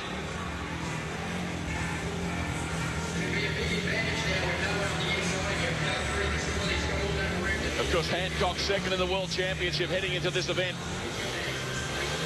Locked in a battle with Nicky Pedersen. So the rerun of heat race number 9. And so there were 3. Again, good start by Hancock on the inside. Masters away okay. Doyle a little better than Masters. He moves straight into second and is right at the rear of Greg Hancock's bike. Good start, the American Doyle, full of running. Perfect start from Greg off gate 1 there. Doyle nearly did the right thing. He's right on his back tyre. He's got the run. Oh, that was close. Doyley's got some pace going now. He's working the track. He's going to move out and try and get a run, but Greg's too quick on that inside line. His bikes are fast. So Hancock's so hard to pass when he gets in front. So Greg Hancock in charge of heat race number 9 onto the main straight. Yellow flag shown. Don't think Jason Doyle is quick enough despite, or close enough is probably a better word. Despite his best efforts, they thunder down the back straight. 6 bike lengths separating first and second. And Hancock, he's having some night tonight at Etihad Stadium. He picks up his 3rd race win on the trot. Doyle second. Again, accruing vital points, however. And Sam Masters, he could do nothing other than sit back, ride around and watch the 2 up front. Good ride from Doyley. I mean, he did put Greg under some pressure, and when you've got Greg Hancock on the form he's on at the moment off gate 1, he just doesn't make a mistake. Jason certainly took it to him for the first couple of laps, but he probably made a little bit of a mistake exiting turn 4 just a little bit too wide. Greg Hancock would have been a bit wider if that was a place to be. Greg was on the curb and he just pulled away. 9 points Hancock. Hildeman 6, Doyle 6. Everson still on 5. A host of riders on 4. And the race winner on screen. Here's another look at it and comments from Jason Crump. Greg Hancock was just picture perfect from the start. Doyley's cut back. He's cut right back to the inside, and he almost, if Greg would have drifted a little bit out, he would have almost been there. But you look at that. Jason's got a great run up the inside there.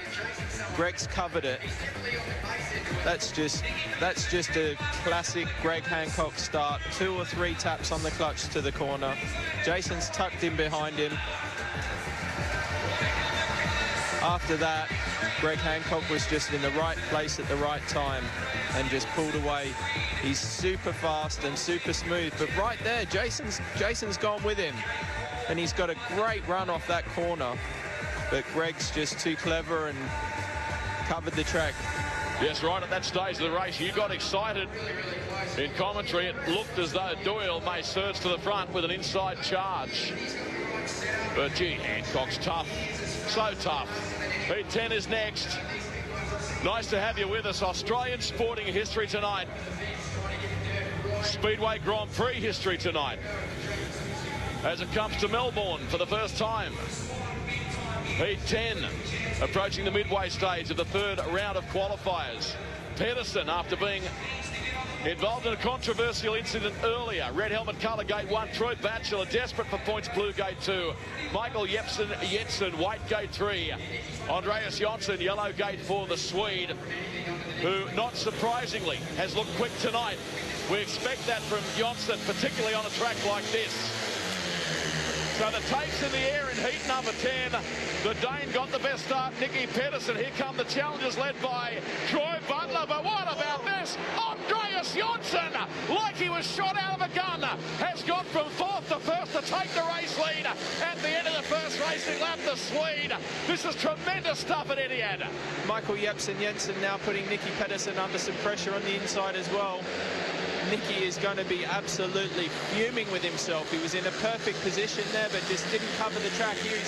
He's trying to generate some speed and drive to get back onto terms with Andreas, but Andreas, although he's in front, he's not looking. Oh, Jensen up the inside. Great speedway. Jonsson onto the main straight. 1 lap to run. Pedersen has got some problems here. Jensen moves up in a second. Keep your eyes on Pedersen. He might launch a late race charge here. Jonsson is going to get the 3 points, I feel, off turn number 4. He gets it. The Swede takes victory and a 3-point haul. Michael Jensen, tremendous ride in second. Nicky Pedersen bumped back to 3rd, only getting the 1 point there.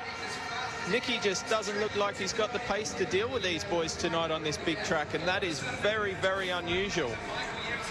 So recapping the results, Jonsson, Jensen, Pedersen and Batchelor, 3, 2, 1 respectively. So Hancock 9 points, the leader of the event. Jonsson moves to 7 points and into second place. 2 riders equal on 6, being Kilderman and Doyle. Then Everson and Pedersen on 5. And Zagar leads the remainder of this field on points at the completion of Heat 10. Nicky's made a perfect start there for himself off gate 1. But as I said earlier, he just doesn't look like he's got the pace. Look at Andreas there. He's just changed lines and he's gone between Batchelor and Jensen and come from nowhere on Nicky. Nicky's just generated nothing off the first turn, because from the start here, he's away. Probably not as good a start as he would have liked, but he's just gone straight out. He's gone straight out to the outside off the corner. He's gone right there. He's moved out. Everybody else has cut back. Andreas, what a maneuver from Andreas. He read that like a book. And at this point, Nicky's just trying to get back to Andreas. And as I said, Nicky doesn't look to be too fast to me tonight. For those watching that may be, well, slightly uninitiated in Speedway, I did say earlier, they are arguably the world's bravest sportsmen. You won't see a better example of that than on the first lap of that race. Absolutely not. I mean, you think about that, they're doing 120 kilometres an hour there, and there was 4 riders covering about 3.5 to 4 metres of width of track, and they're just taking it to each other. How good is that? Loving it. Heat 11, there's Chris Holder on screen. The Thunder from Down Under, 2012 world title holder. In his opening 2 rides tonight, 1 point and 0, has it all to do. Chris needs to pull a race out here. He's off gate 4, which guys have won from 4 and they've had bad races from 4. But in this heat, Chris really needs to be looking at a win. Kaprizak red, Jonasson blue, Harris white. Unhappy meeting for Harris. The Brit ended up on the centre green in his most recent ride. Here we go.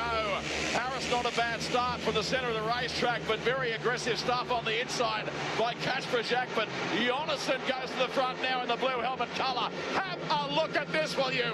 The handlebar heroes strutting their stuff at Etihad Stadium, separated by millimetres, where the leader is Thomas H. Jonasson. But here on the outside comes Christoph Kasperzak. You're kidding.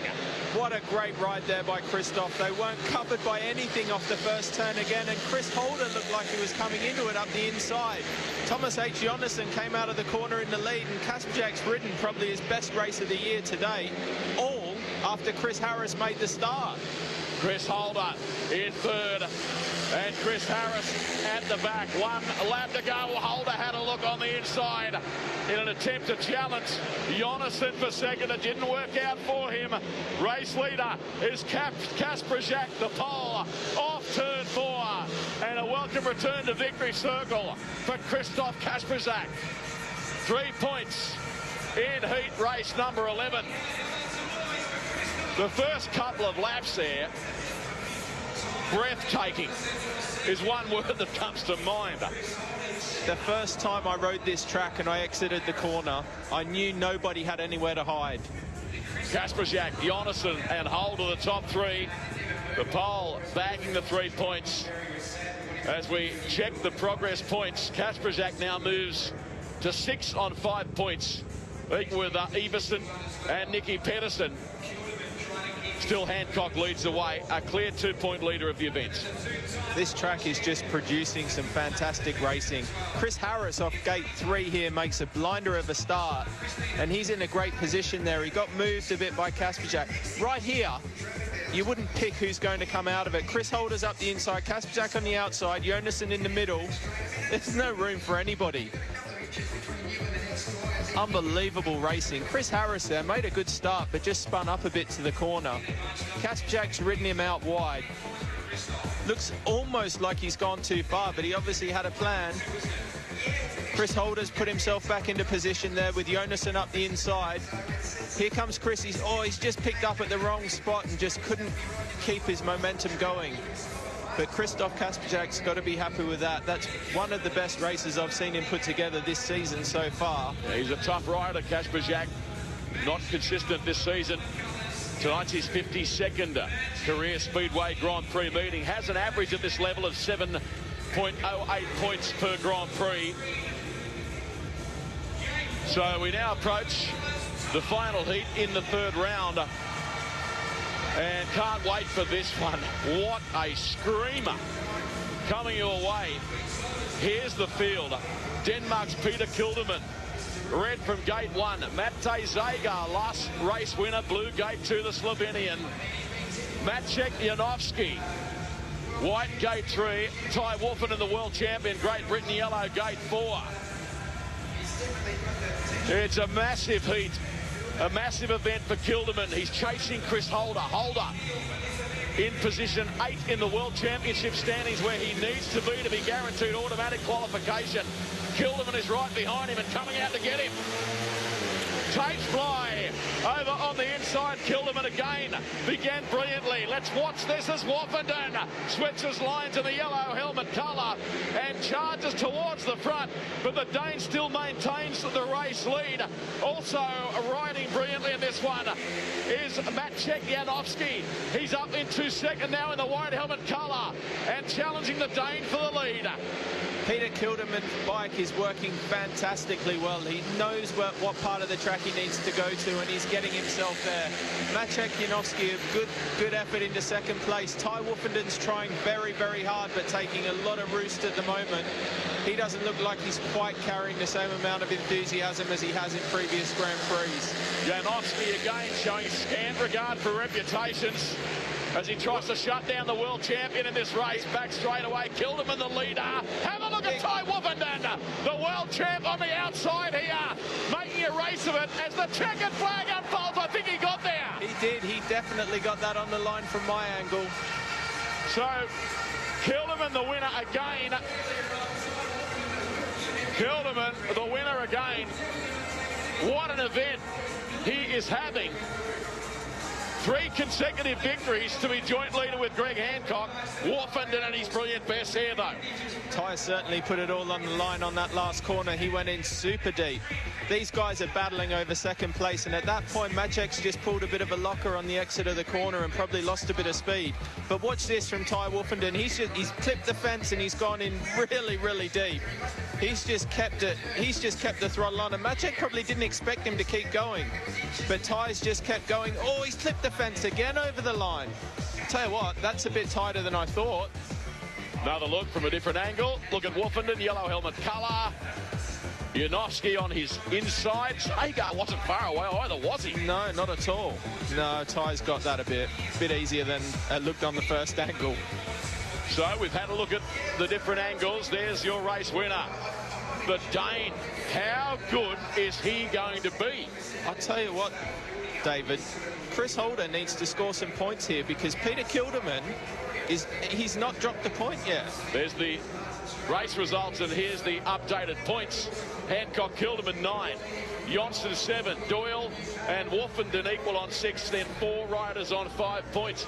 But what Jason just said is exactly right. Chris Holder coming into the final Grand Prix of the season on 93 points. Kilderman on 79. Kilderman's made a perfect start there from the inside. He's gone out. Ty Woffenden's missed it from gate 4, and he's cut back to the curb. He's almost got himself in. That's a bizarre line from Ty up the straight there. Oh, a bit of smoke pouring out there, a bit of overflow from the breather. But look at Ty cut right back. At that stage, Kilderman and Janowski are heading for the dirt on the outside. Zager and Woffenden back to the inside. Here's that last bend again. Ty's gone in there with 110%.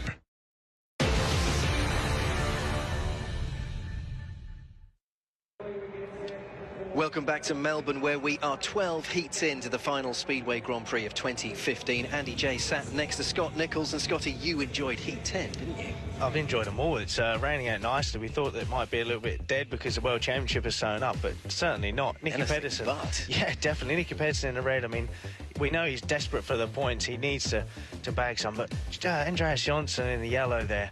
He's such a smart and brave first turn there. Sneaks through the middle. He's got so much straight line speed and fires away. You see Andreas Johnson here in the yellow off the outside gate. It's not the favoured gate. He makes a decent start, but he's smart in this first corner. He lets a bike run, drifts out here, and right now he commits to cut back to the inside. You can see he's not going to get around the inside. Nicky Pedersen, by moving out to the fence there to stop the run of the other guys, he just left the door wide open for Andreas, and he comes through. And then Jepsen Jensen, he rides a great race too, puts Nicky under all sorts of pressure and takes the second place away. For such a big track, Scott, the straight line seems quite short.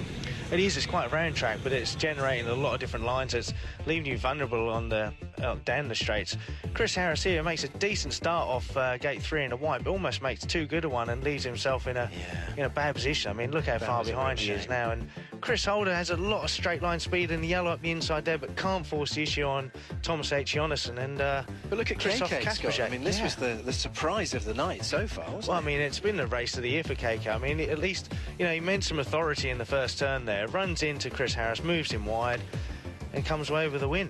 Incredible stuff. One man who is having an absolutely fine night, could be closing in on the top 8, is Peter Kilderman. Peter Kilderman, a long way to the other side of the world for this Grand Prix, but the boys packed the gating gloves for you. Yeah, absolutely. It's working out there, so yeah, just keep going. You're obviously aware of the points. I saw you looking at it. You've clawed back 7 points on Chris. Top 8 still a possibility? It's tough. I can do what I can do, and we will see. But for you riders to come to the other side of the world and be served up a track that you can race on like this, fantastic. Absolutely. The track here, everything is amazing. Thanks, Peter. I mean, that's quite an endorsement, Scott. Everything's amazing. I think he's having a good time. I think he's letting his racing do the talking.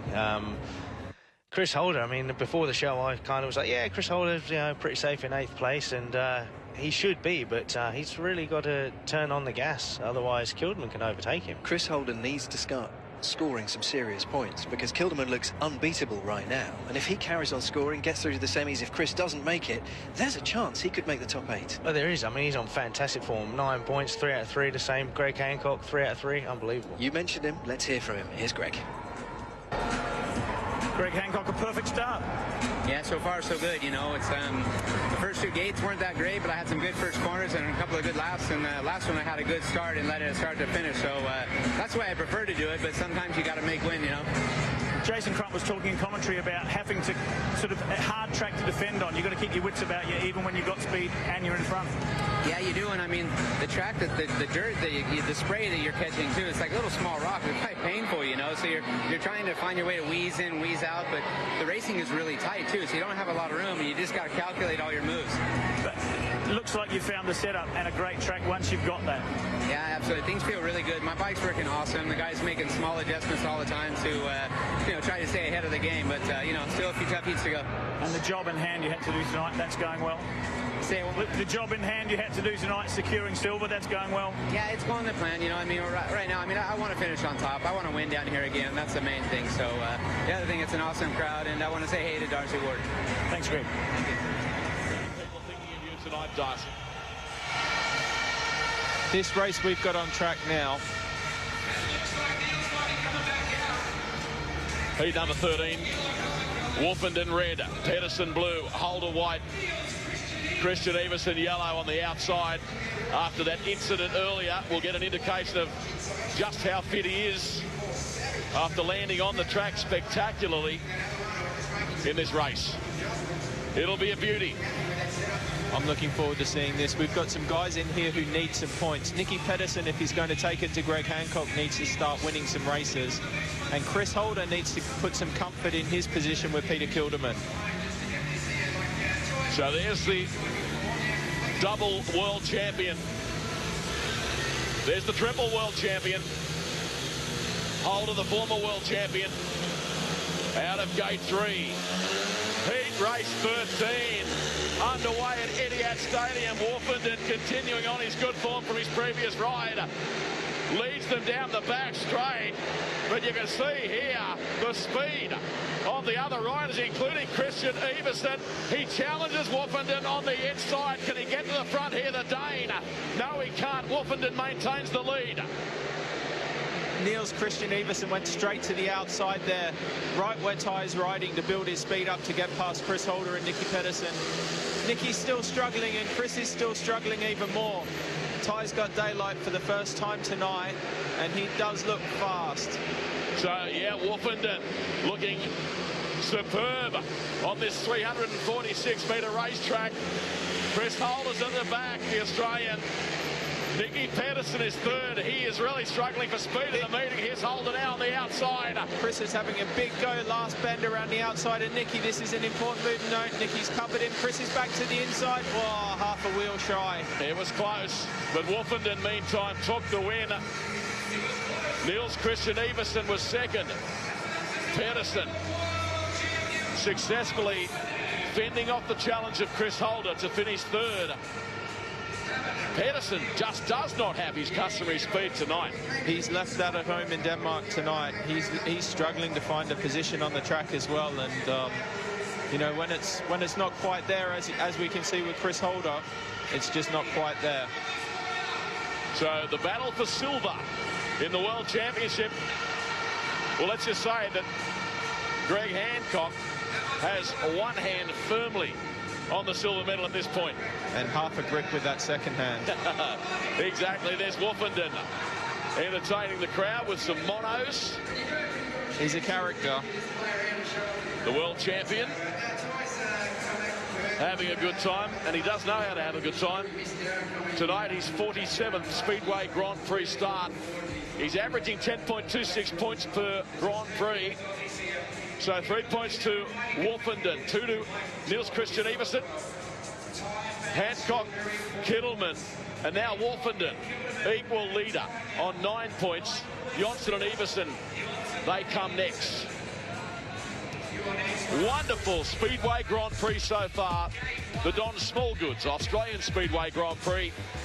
Heat 14 is next as we look at a replay of the previous race won by Ty Wolfenden. Great first turn there by Ty, right round the inside from gate 1. He's yeah, half a bike length up. But look at Niels Christian Everson from the outside. He hasn't attempted to get down to the pole line. He's just gone past Chris Holder and past Nicky Pedersen.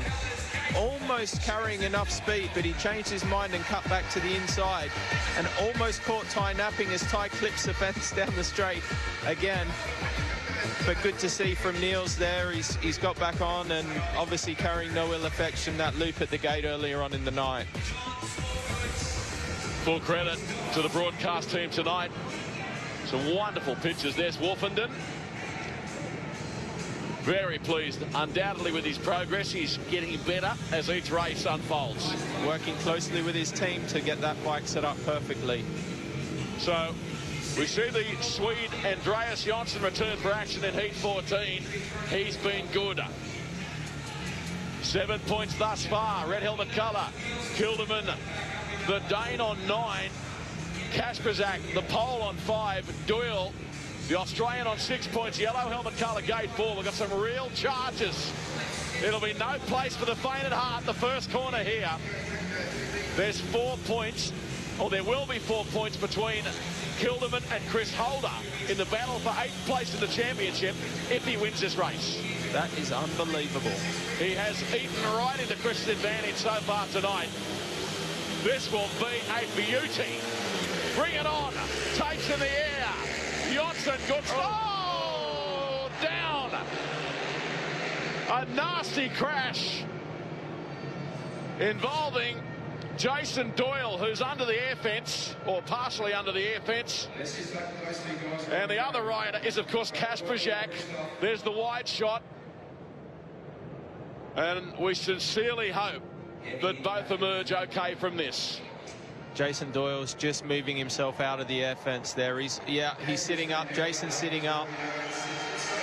That was a tight first turn, and Jason's handlebar just got taken out of his hand, I think, by Christoph into that bend.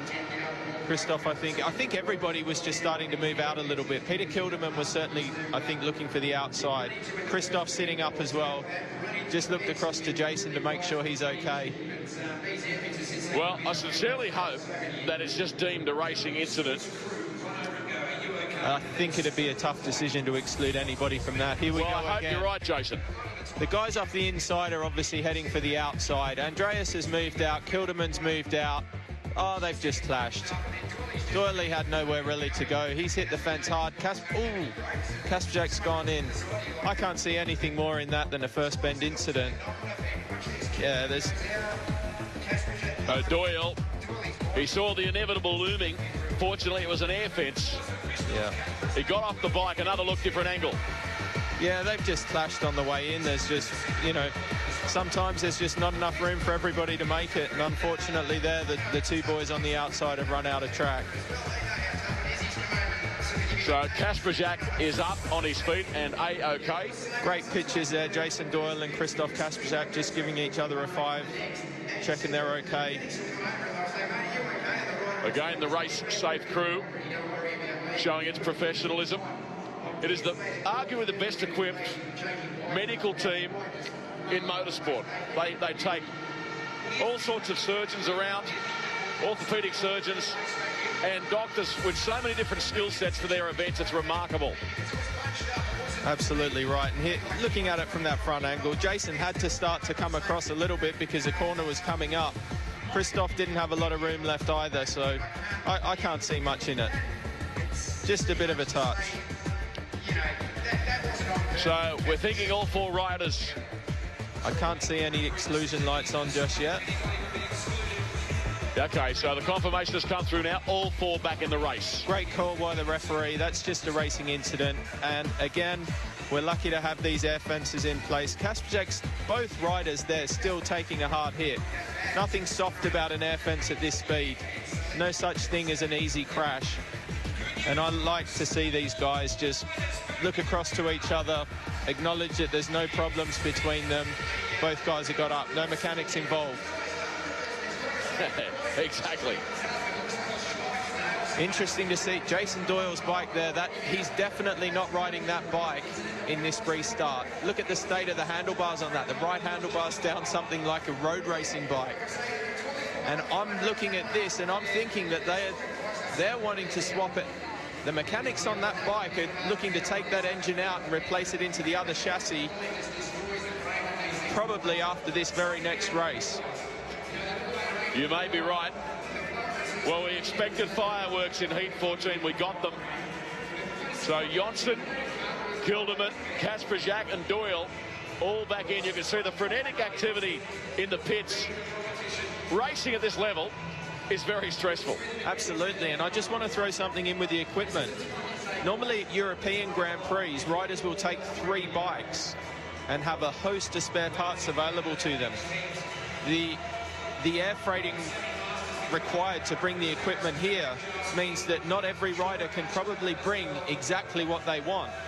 In Europe, Jason Doyle will have enough bikes to deal with this situation. Over here, just a little bit short. There's Jason Doyle. He's A-OK. He's got the race face on big time.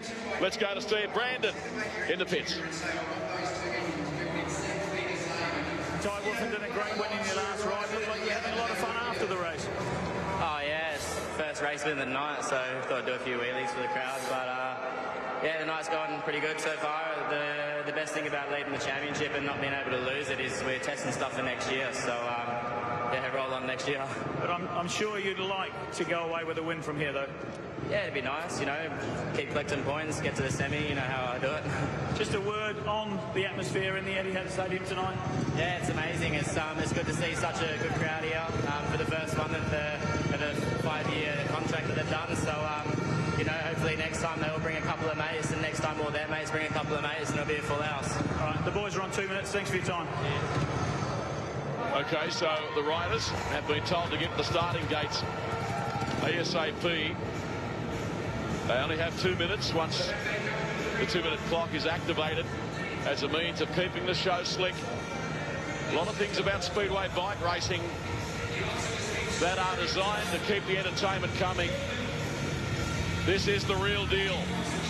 Look at that now. 7 points is the gap heading into this race. If Kilderman wins it, he'll close the gap again.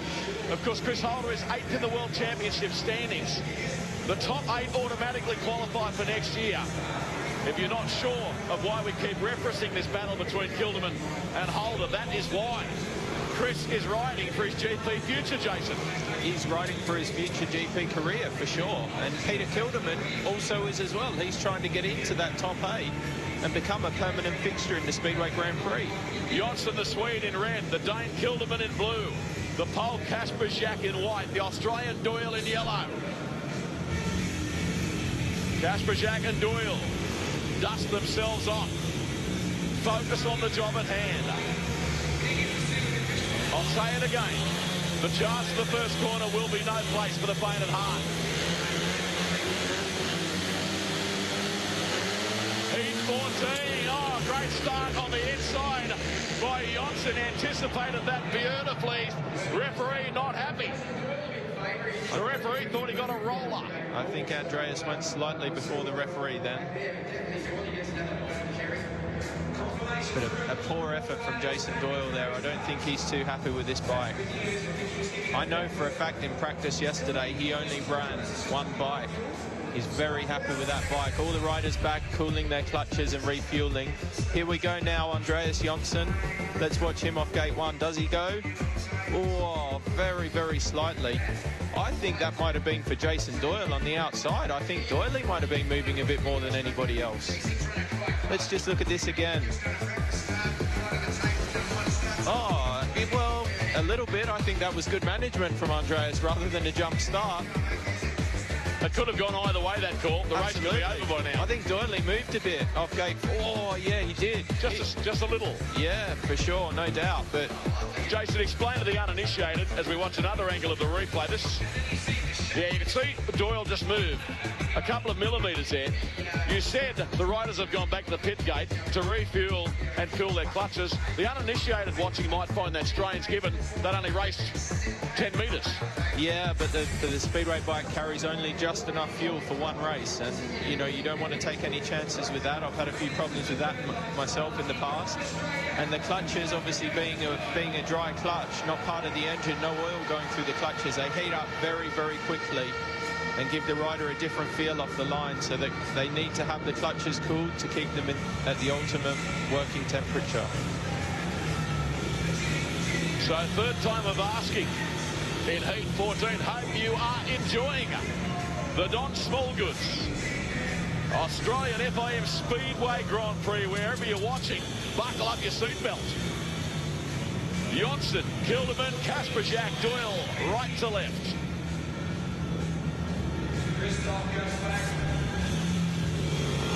So we see Kasperzak has backed away and now makes his way toward the starting tapes. Another attempt at running this race. The atmosphere in here is tremendous. 21 degrees the temperature in Melbourne this evening. Time approaching 20 minutes to 9 Eastern. Underway in Heat 14. And again, we see the red helmet colour. Johnson got a really good start, but he's being challenged on the inside already by Kasperzak. The pole is serving it right up to the Swede here. The four of them so close together. You can throw a tally-ho paper over them. What about this Kasperzak? And Doyle almost coming off, somehow managed to save it. Incredible stuff. Kasperzak, is he back to his best form tonight? He's riding out of his skin. A great move up the inside of Andreas Johnson there. Kept his commitment going and just bored a hole right through. I don't think Andreas was expecting him to get the traction up the inside. These guys behind him are going at it as well. Doyle nearly collecting the back of Peter Kilderman and putting himself out of the race. And Kilderman's just going for the big one. He's just doing anything he can to try and get back at Andreas. So Johnson in second, Kilderman, Kasperzak up front.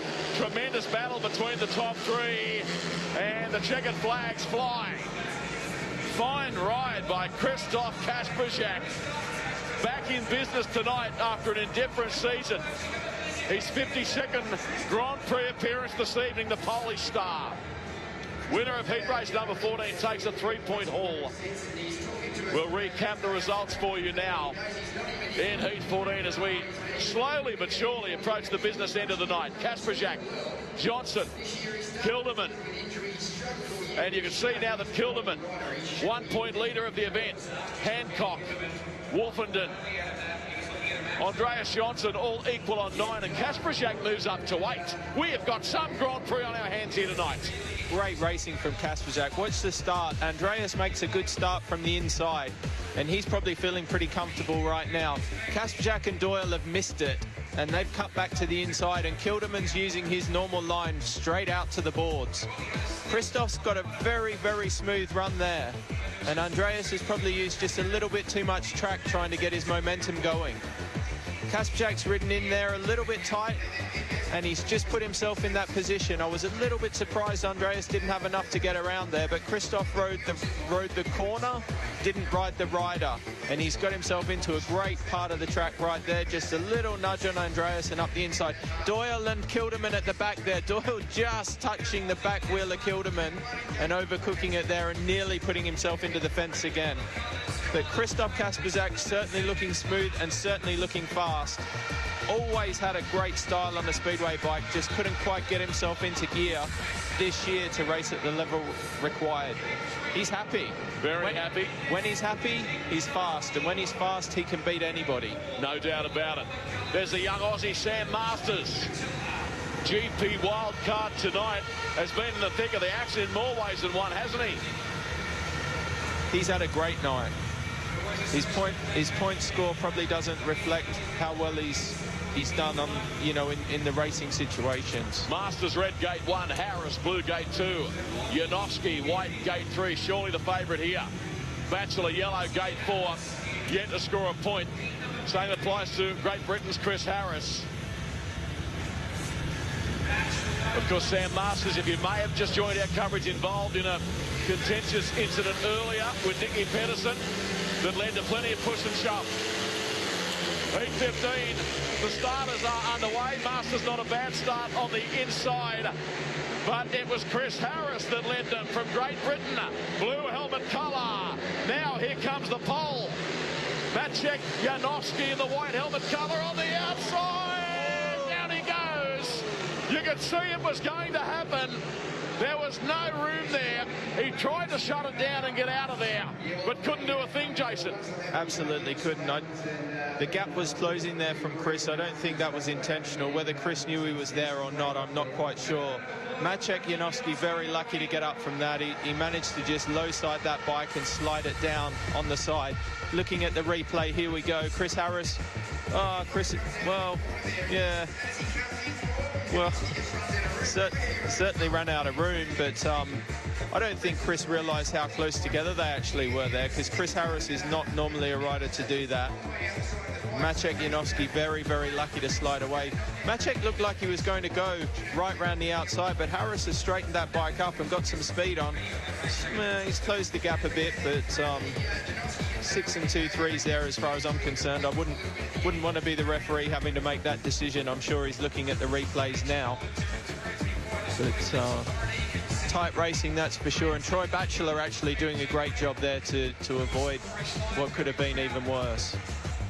Janowski, born in August of 1991, as we look at a wider shot, and went down hard. Has ridden in 14 Speedway Grand Prix World Championship rounds. The gentleman with him is the Polish kickboxing champion, I'm led to believe. Is that correct? That's his trainer. From a few years ago, yeah. He's from Wrocław in Poland, and he's been involved with Jaroslav Hampel quite a bit. Yeah, he was involved in my former club there in Wrocław back in early mid-2000s. That's him. But here we go again. I mean, Chris Harris and Maciek are just racing at it hard, and you know, Maciek's probably thinking he's got the run. Oh, he's got the brakes on there because he can see Chris coming, and just unfortunately he's just run out of racetrack. And as I said, he was very lucky to keep that bike going down left and just managing to low side it, basically a lay down. He's managed to qualify for 3 Grand Prix finals in his short career.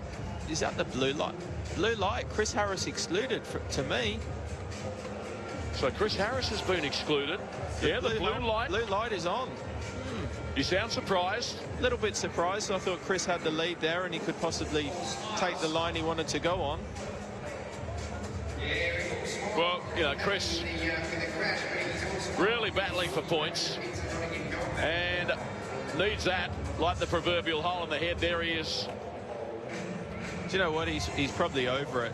You know, he's come a long way around the world to race in this event. He's blown an engine. He hasn't scored a point. Yeah. Makes a start, gets out in front, and gets excluded for that. But in Chris Harris's favour, he's already qualified for the series next year again.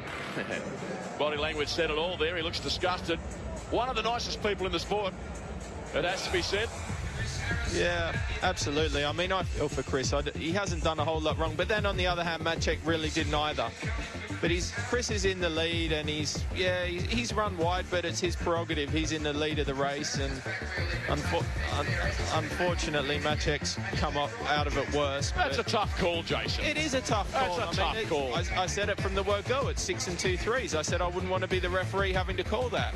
Either way, one of the riders there was not going to be happy, and you know, sometimes that's the way it goes. Let's hear from a very unhappy Chris Harris now with Steve Brandon. Chris Harris, you're looking up at the big screen. You've just had a look. Your opinion? I was in front, obviously. I didn't even know Maciek was there. You know, I'm trying to go as fast as I can, and if he doesn't shut off early, it's his own fault. Emotional right now, but it is important. Points, very vital, and people sometimes forget about that. And like you say, you didn't see him coming. No wing mirrors. No, I don't knock anyone off. So, you know, I'm not having the best of the night. We had a problem with my second ride, the ignition, and yeah, it's not going great. But, you know, lucky for me, I'm in the top, ready for next year. So we'll just keep battling along. You mentioned that. So important for you after this season to have that in the bank. You know you're coming back in 2016. Yeah, I'm looking forward to it. I get to annoy the fans again for another series. You're not annoying me, sir. Thanks for your time. He's a character, is Chris Harris. I know he's a guy you've got a lot of respect for, Jason. I do. I rate Chris Harris as a rider, you know, and as he's just alluded to there, he does take a lot of flack from the fans, you know, as getting into the Grand Prix, and, you know, he's not annoying me, that's for sure, because I know the effort that Chris Bomber Harris puts into his racing, and win or lose, he puts 100% in, like everybody else does. And I take my hat off to the guy, because he's gone through the toughest qualifying series in Speedway continually, year after year, to get into that. And Just let me tell you one guy who failed in the same qualifying series as Chris Harris was Peter Kilderman. Peter Kilderman did not progress from the Grand Prix qualifying series, and Chris Harris did. Fair enough. I've just been passed a note. The crowd at Etihad Stadium tonight, a touch over 27,000. Not shabby for the inaugural Grand Prix Speedway World Championship event in this stadium. It is here for a 5-year minimum period. It will only build. It has been a wonderful night.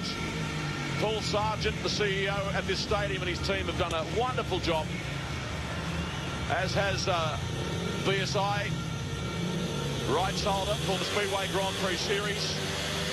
So minus Chris Harris, we come back for the restart in Heat 15. Masters away okay on the inside. Janowski, white helmet colour, switches lines and goes to the front, or tries to anyway, down the back straight. Now he does. He drives hard underneath Sam Masters. And, of course, the other rider involved in the battle here is Troy Batchelor. And Sam Masters comes charging straight back at Maciek, but I think Maciek's momentum will carry him past. But Sam's not giving up. He's back up the inside. Maciek's certainly having to work hard here and possibly gone a bit too wide. He's cut back to the inside to try and challenge our wildcard Sam. Fantastic race here. Masters back on the inside again. Janowski tries to slam the door shut in his face.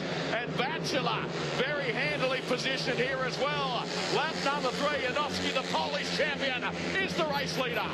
Sam Masters having a go around the outside trying to build some speed up, but I think Maciek's experience will just hold him instead for this race. But what a performance from Sam Masters. He's certainly given Maciek Janowski a race to remember there. Well done, Sam Masters. Great effort. Janowski, another victory. One of the sport's rising stars, no doubt about it. The Polish flag here in the stadium being held aloft. Great sportsmanship there from Maciek. Gave Sam Masters a huge pat on the back there and said, great race, buddy. Look, Sam Masters is doing what we expected. He's having a good time. To heck with it. I'm going to have a good time and race as hard as I can. Janowski, Masters, Batchelor. Kilderman still continues to lead the event on 10. Janowski now moves to 8. And equal with Kasperzak just behind the riders ahead of them, obviously. So, Janowski. That was a tough race for Maciek because with Chris Harris being excluded there, it's a race on paper he should have won easily. But a great start from Sam Masters and a good effort from Batchelor on the first turn. Maciek's really had to put some effort in to get that race win. Sam Masters didn't give him any room. He wasn't scared to get in there and mix it, that's for sure. And it's great to see these young guys, you know, and I'm so happy for him because he's come here with, you know, no expectations. And as I said earlier, he's looked at every race and everybody would expect him to be last in that race. And he has not done that. He's raced hard. Look at that. He's coming back up the inside. Great effort. Great effort from a Premier League rider and our wild card here. But Maciek Janowski just too quick in the end. Track producing great entertainment. Janowski's team delighted with their riders' victory in heat race number 15. He looks to be a fairly chilled out sort of a dude, doesn't he? So what a race coming up here in heat race 16. Thomas H. Jonassen, red helmet colour. Greg Hancock, blue helmet colour. Mate Zagar, white helmet colour. Michael Jensen, yellow helmet colour, gate number 4. This will conclude the 4th round of qualifying heats at Etihad Stadium tonight. Hancock undefeated thus far in the event. The American triple world champion. The most prolific rider in Grand Prix history so far as his starts are concerned. Here we go, gee. Hancock, no, the referee stopped it straight away. He got a slight advantage. Just a slight advantage there, but it just shows you how keen and committed Greg is to it. He's not taking any chances in any races. He's going out, trying to get the best possible start he can every time. Here we see it again, and Greg off gate 2 there in the blue helmet. When the green light comes on now, he looks to the side. Yeah, just a slight, almost a perfect start, but just a little bit too good. See it again. Yeah, just a little bit. It's hard to tell with Greg Hancock because he's so quick from the start anyway without those little movements. It's hard to tell if he did jump it or not, but we can clearly see he did a little bit. So a different view of the start that saw the race halted after only about 10 metres of action. So Hancock, here he comes back onto the circuit. Has done a bit of racing in Australia outside of the Grand Prix series. Racing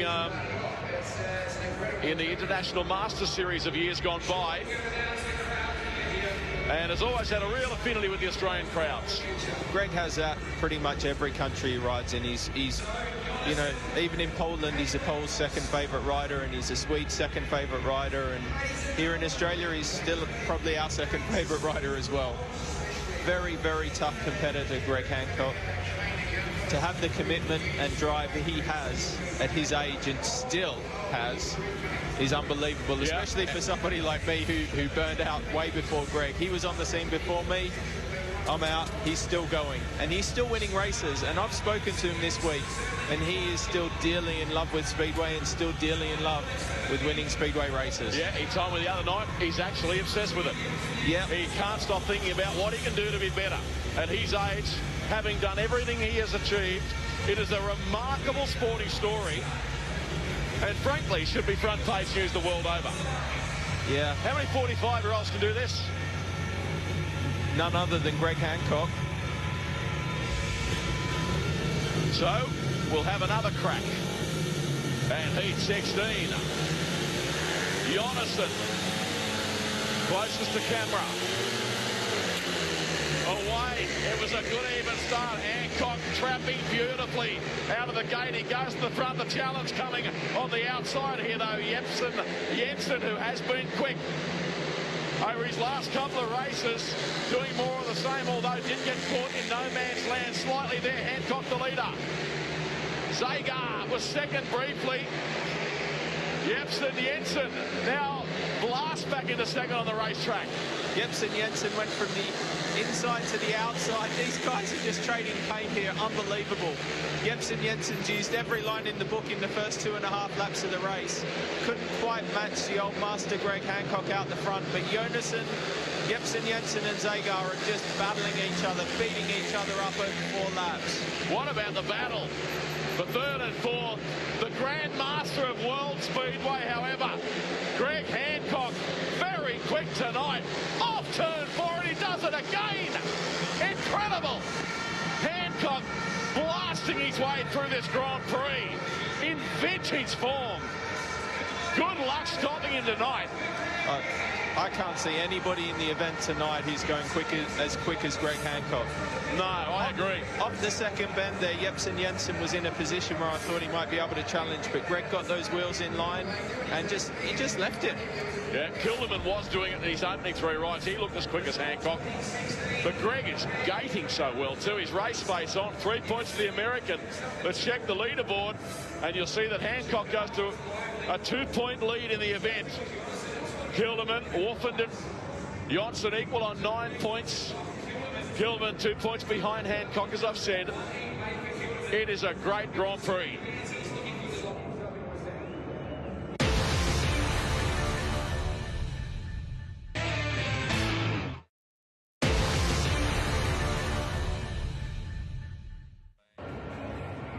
Welcome back. Well, I have to say, we've now seen 16 heats in the final Speedway Grand Prix of 2015, and Scott, they've managed to pack everything in. Here's 14 with an incident just in the first turn there.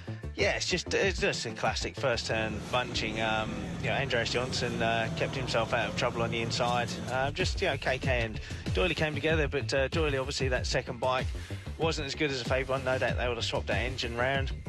Peter Kildman in the blue, he is on fire. Like Jason said in commentary, he just fired himself straight into that dirt line, but there's not quite enough there to keep him to the front. KK, Kasperzak there, 5:07 in the white. Smart first turn, he doesn't let the bike run too far, and even here he's not too ruthless on AJ in the red. He just lets the bike run across, lets AJ know he's there. He let us all know he was there, Scott. He's been saving up the performance all season. Well, it's been the performance of the season for him, for sure. You can see there just off that top bend, he's on the inside of Andreas Johnson. Andreas can't do anywhere. Jason Doyle at the back there, incidentally, that is a scary moment. He did exceptionally well to stay on there, because when the bike turns like that, you're just a passenger. But he did well to hold on, but sadly for him, he ran the last there, didn't do his cause any good. But Christoph Kasperzak, he's such a class rider. It's just nice to see him actually build a bit of confidence up. Nice to see him remember that he's a class rider. Now, Heat 15 also had a contentious moment, bit of a crash and a disqualification. You obviously were disappointed to see Bomber out. It's such a tough situation. Here in the replay, Maciej Iwanowski in the white takes full advantage. Sam Marston in the red rides a fantastic race there. Doesn't let him have it easy, that's for sure. But just going back to that incident, it's another one of those situations where it was a classic 50-50. Iwanowski, these bikes, they don't have brakes, so it's not like he could put the brakes on.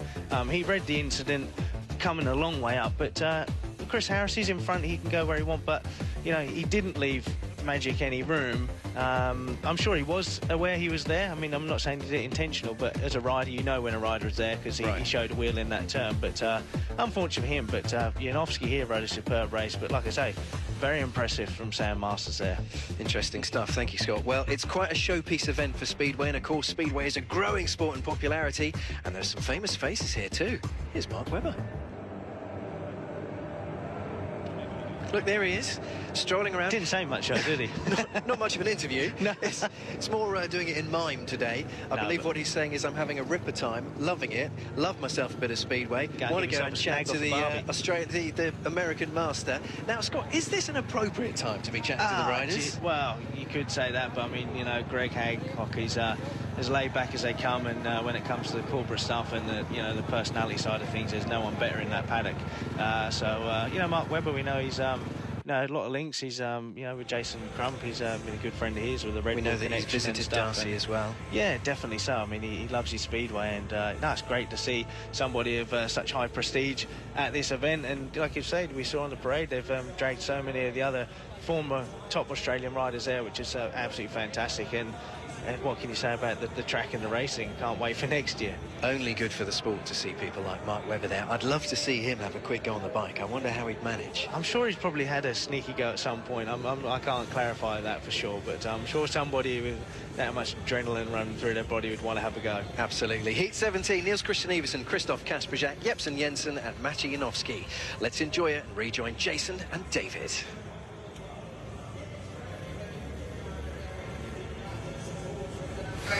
The guys in this race, Iversen, Iwanowski and Kasperzak, are all heading towards the semi-finals. They just need a couple more points. So Iversen in red, Kasperzak in blue, Jespen Jensen in white, Iwanowski in yellow. Gate number 4.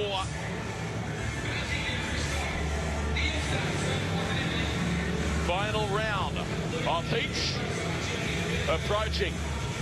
Tremendous Speedway Grand Prix thus far. Iwanowski from the extreme outside will be well worth watching here. My goodness, we've got four hard chargers involved in this. What a race looming. Iversen on the inside.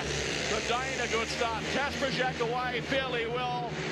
Jespen Jensen looking up on the inside. He moves into second. Maybe not for long, though, as Iwanowski comes looking for racing room on the inside.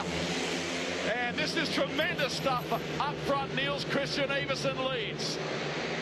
Niels missed all the action there on the first turn. Kasperzak just went way too wide and took his Polish buddy Janowski out to the fence and almost put them both out of the race right there and then. But Niels Christian Iversen showing no ill effects from before, and Jepsen Jensen giving chase.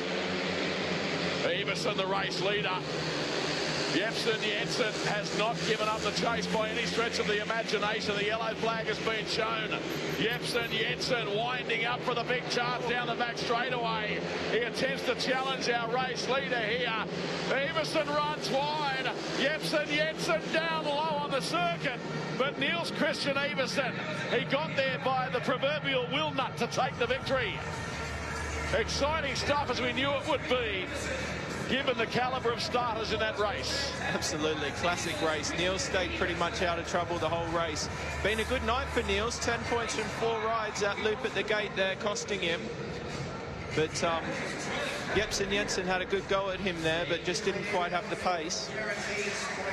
So, Iversen, Jepsen Jensen, Kasperzak, Janowski. So, Hancock still leading by 2. Iversen moves up to join Kilderman. Equal on 10 points. Woffenden and Johnson on 9. Then Kasperzak as well. I'll say it again. Tremendous Grand Prix unfolding here at Etihad Stadium. And Iversen has shown good courage and determination to bounce back after that nasty off earlier. A lot of courage. Perfect start from Niels there off the inside. Perfect drive to the corner. He goes wide. Kasperzak and Janowski have gone right out of picture there on the exit of the corner pretty much. And Jepsen Jensen cut back to the inside, and he just rode around and picked up some spots. Janowski's having a bit of a run up the inside there, but just, I don't think the inside's all that much. I don't think there's all much that drive around the inside left anymore.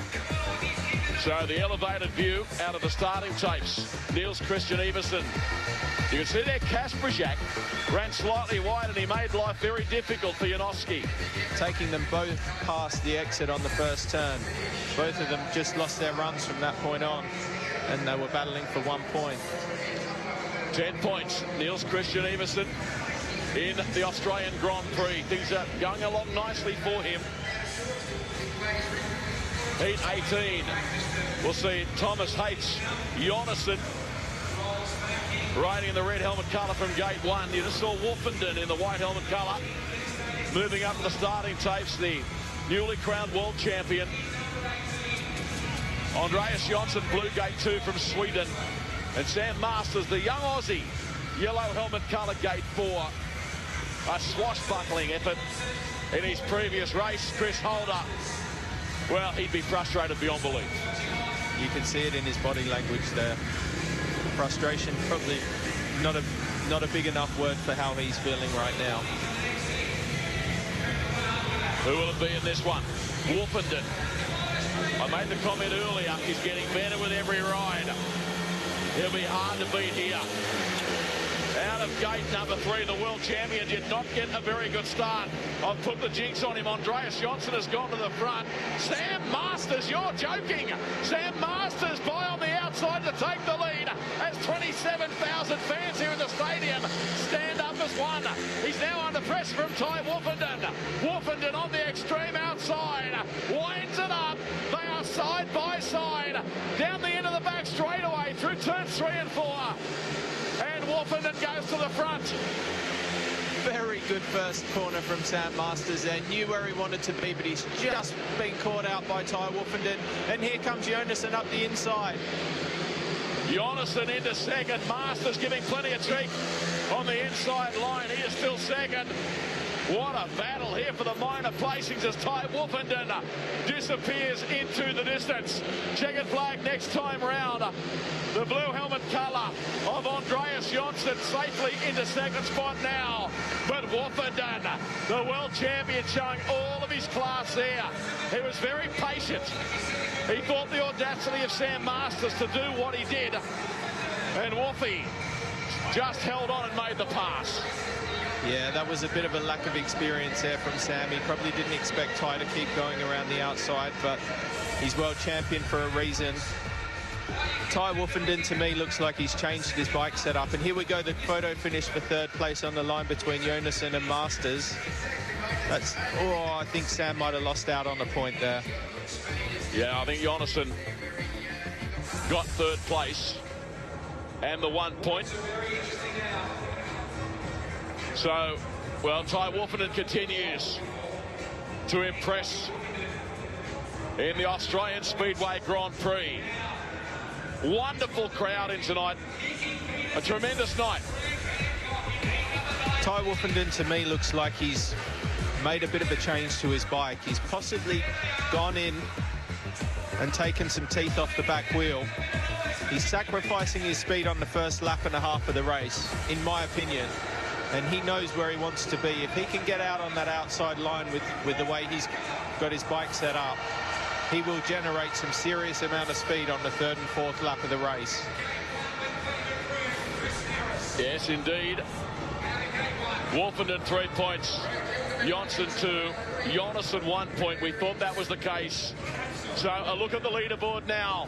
Wolfenden joins Greg Hancock on 12 points. 1 point clear of Andreas Johnson, the Swede, who's having a really consistent event. The leaderboard is stacked. Here's another look at the replay. Look at Ty off the start. He's not really anywhere off the start.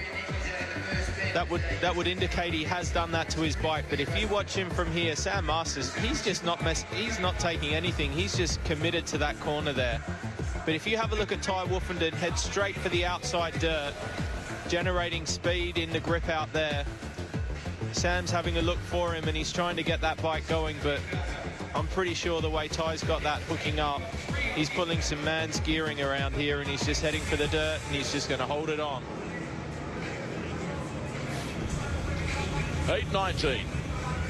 Chris Harris, Great Britain, red helmet colour. Nicky Pedersen, Denmark, blue. Kilderman, the Dane. White from gate 3, Greg Hancock. Yellow, gate 4. Hancock, joint leader of the event on 12 points. Kilderman's night started brilliantly. He reeled off 3 victories and then a third place in his 4th ride. So Harris on the inside got away okay.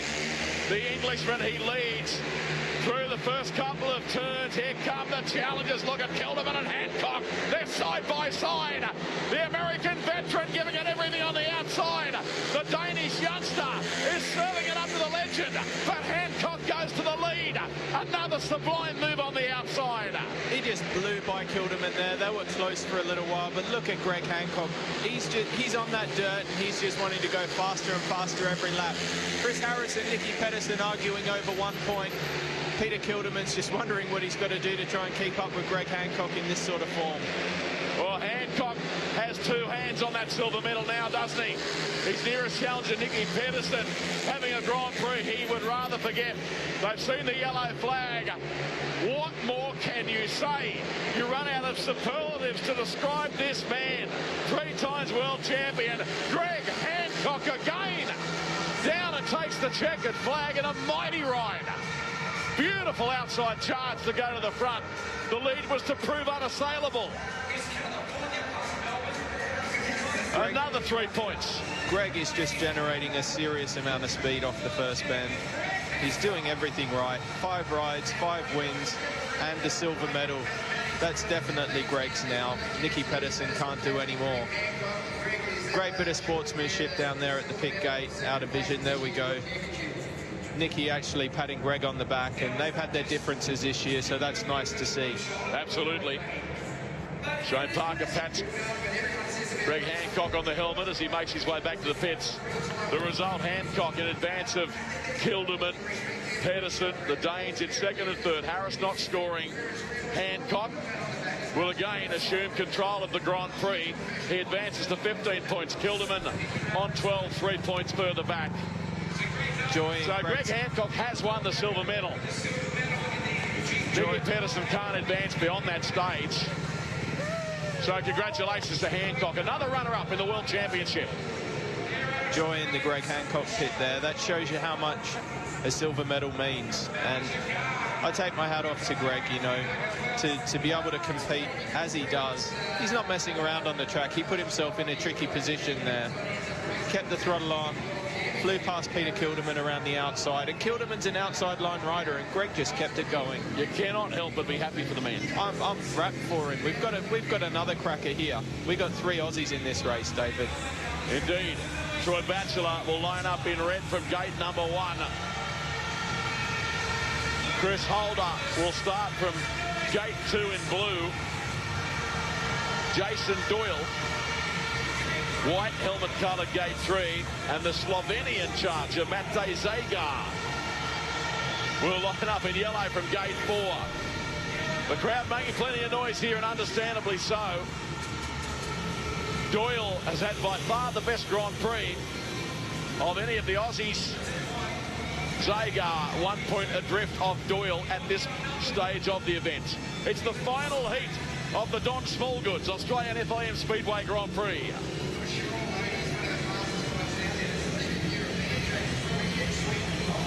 Doyle desperate for a win here. Doyle needs points to get into the semi-finals. Desperately needs points. Chris Holder still needs points to keep the pressure on Kilderman. As you look at Hancock briefly, underway over on the inside, Batchelor began well. Also quickly away, Jason Doyle. The Novocastrian goes to the front, down the back straight. You can see Zagar having a big go now in the yellow helmet colour. The Slovenian, he'll move into second and potentially challenge Jason Doyle for the lead. Troy Batchelor is third, and Chris Holder at the back in heat race number 20. I'll tell you what, Jason Doyle's lucky that was not a red flag at the start there. As far as I could see, he almost jumped him. But Zagar's putting him under plenty of pressure. He doesn't quite look as quick on this bike as he did on the other one earlier on. But the night for Chris Holder just goes from bad to worse. He's at the back, and Kilderman's already in the semi-finals. I'm surprised. I thought Chris Holder would be right on the pace tonight. I thought he'd really lift with the Australian Grand Prix, but Doyle doing a wonderful job here. Here's Zagar. The Slovenian is not done with just yet. The checkered flag is poised, and Jason Doyle takes the win in the 3 points. That will do his Grand Prix no harm whatsoever. Look at the crowd, they're delirious. That result puts Jason Doyle into the semi-final as far as I can see. Chris Holder and Troy Batchelor are not looking too happy riding back to the pits. Doyle, great win in heat race number 20. The 2 semi-finals are next. Doyle, 3 points, Zagar, then Batchelor. To the Stanton Fisher Group.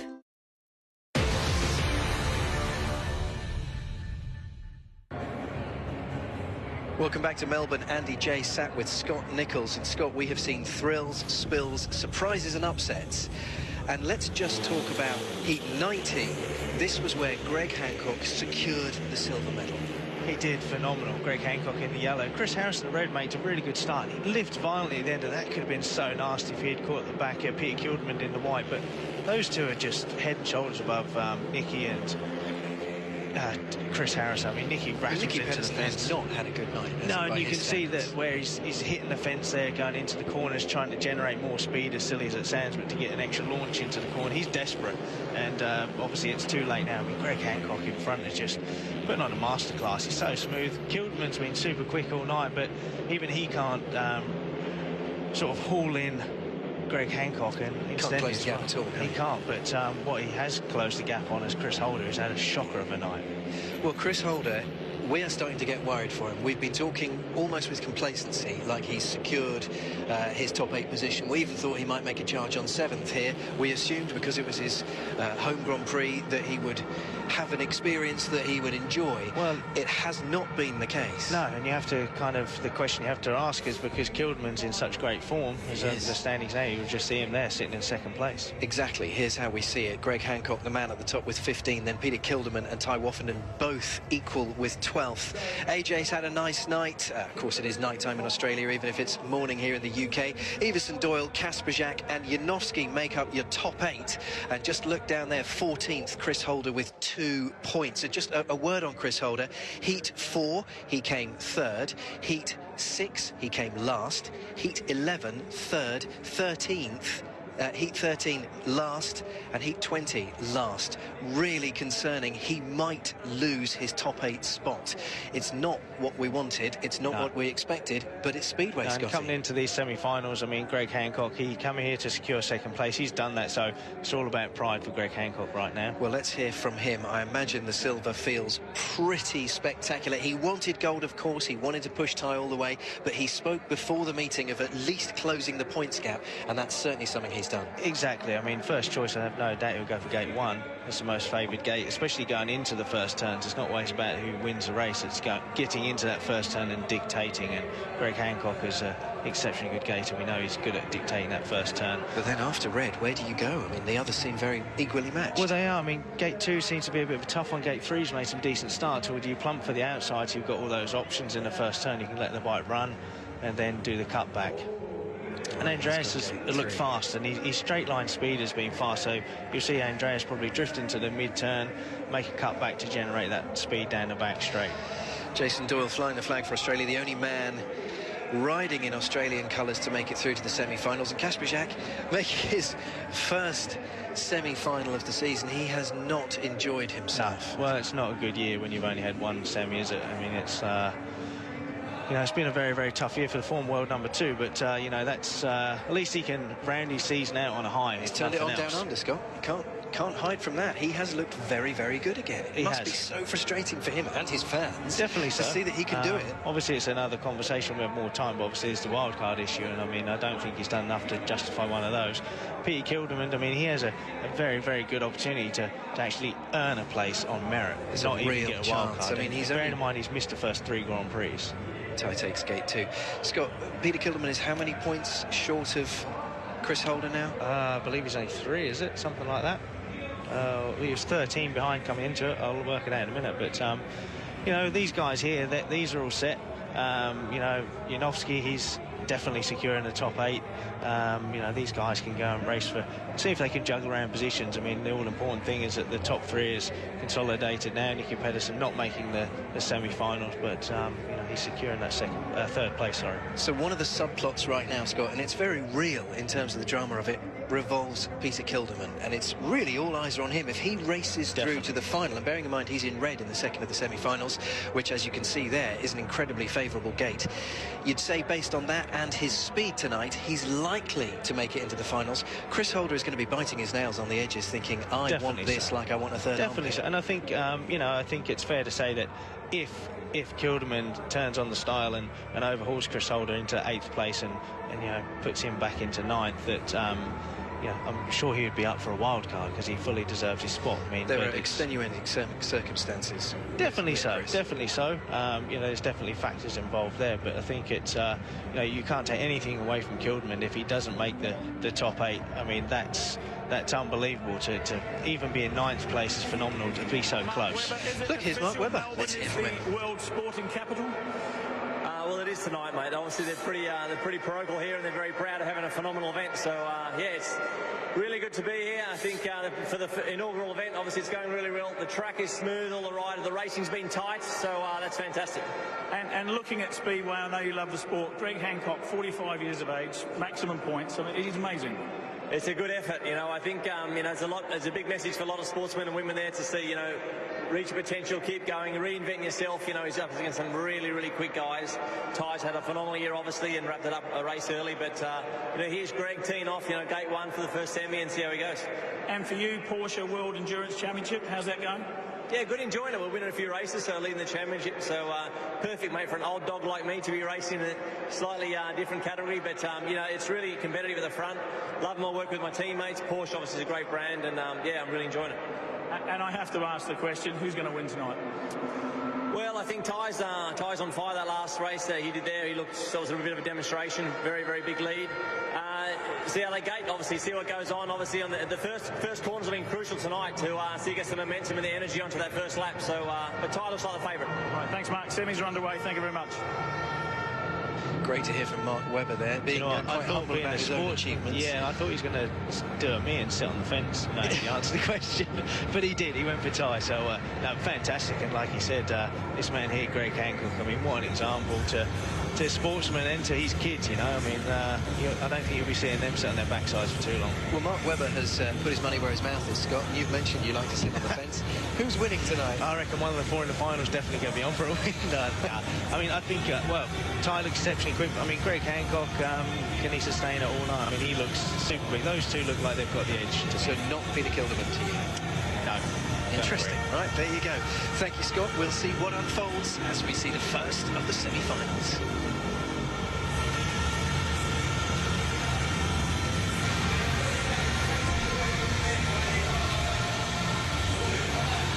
Now the starters, Greg Hancock, red gate 1.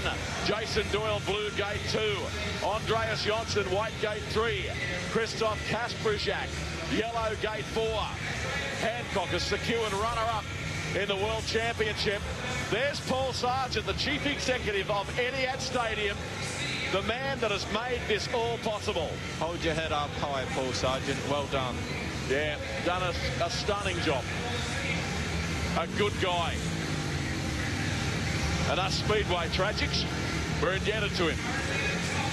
So semi number 1. Kasprzyk been superb, obviously, into the semis. A fantastic race coming up here. So loud at the stadium, the atmosphere is incredible. So Hancock on the inside. Doyle. Here we go. What can the Aussie boy do? Hancock again starts brilliantly on the inside. Jason Doyle in second. Here he comes. The Hunter Valley Hurricane around the outside. Hancock shuts the door in his face. So then Doyle comes back on the inside. Down the main straight they charge. What a first lap from Greg Hancock. Jason Doyle nearly matching him, and Andreas Janssen fighting for a spot in the final. Come on, Doyle, get that throttle on, man. We want an Australian finalist in this Grand Prix, and he's just put a bit of space between him and Andreas. He has indeed. If they stay as they are, Hancock and Doyle, the two riders to go through. Andreas Janssen back in third. I'm surprised how far behind them that Christoph Kasprzyk is. The pole has tailed off big time in this one after showing so much speed in his last two rides. Hancock down the back straight for the final time. It's semi-final number 1. He's going to go through to tonight's final, and so is Jason Doyle.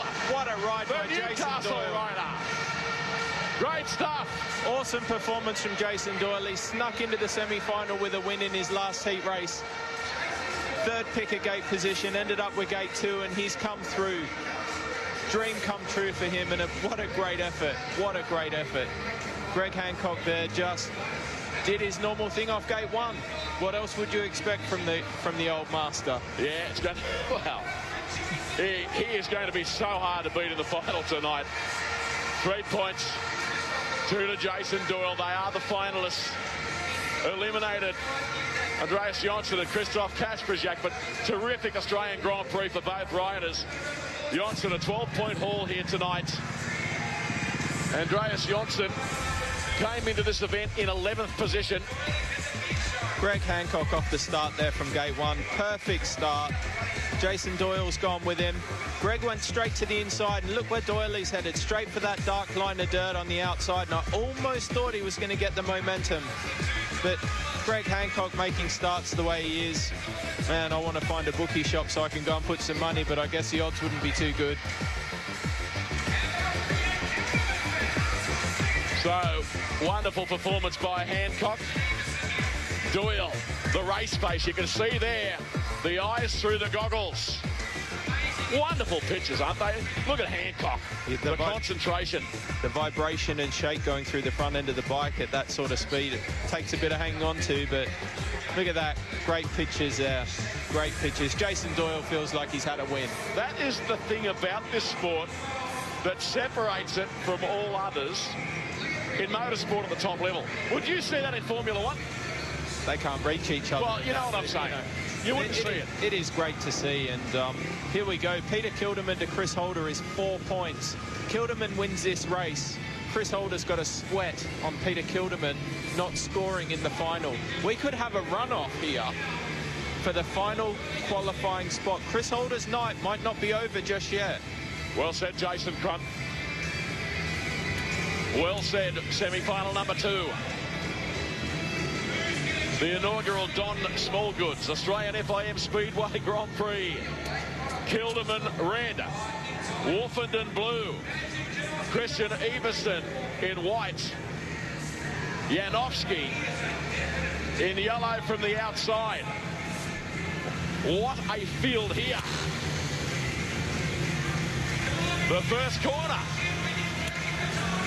There'll be no racing room at all. Good to have you with us wherever you're watching. Live coverage around the world.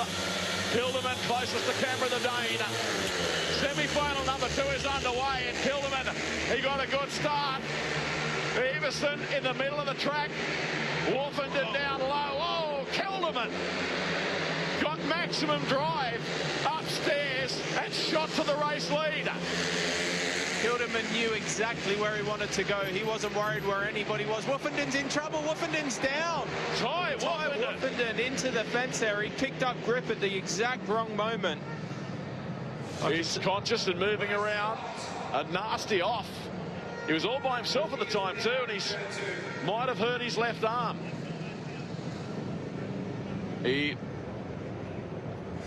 He's had a sudden stop there. When the bike gets tangled up in the air fence like that, the bike stops suddenly. And your hands definitely get jarred on the handlebars. Look at that for sportsmanship again. Two of the fellow competitors there stop immediately to see. Kilderman out front. Wolfenden's gone in wide. He's gone in on the dirt. And he just picks up there a little bit. Being that wide on the track, into the bottom of the air fence. Sudden stop of the bike over the top. Awkward crash.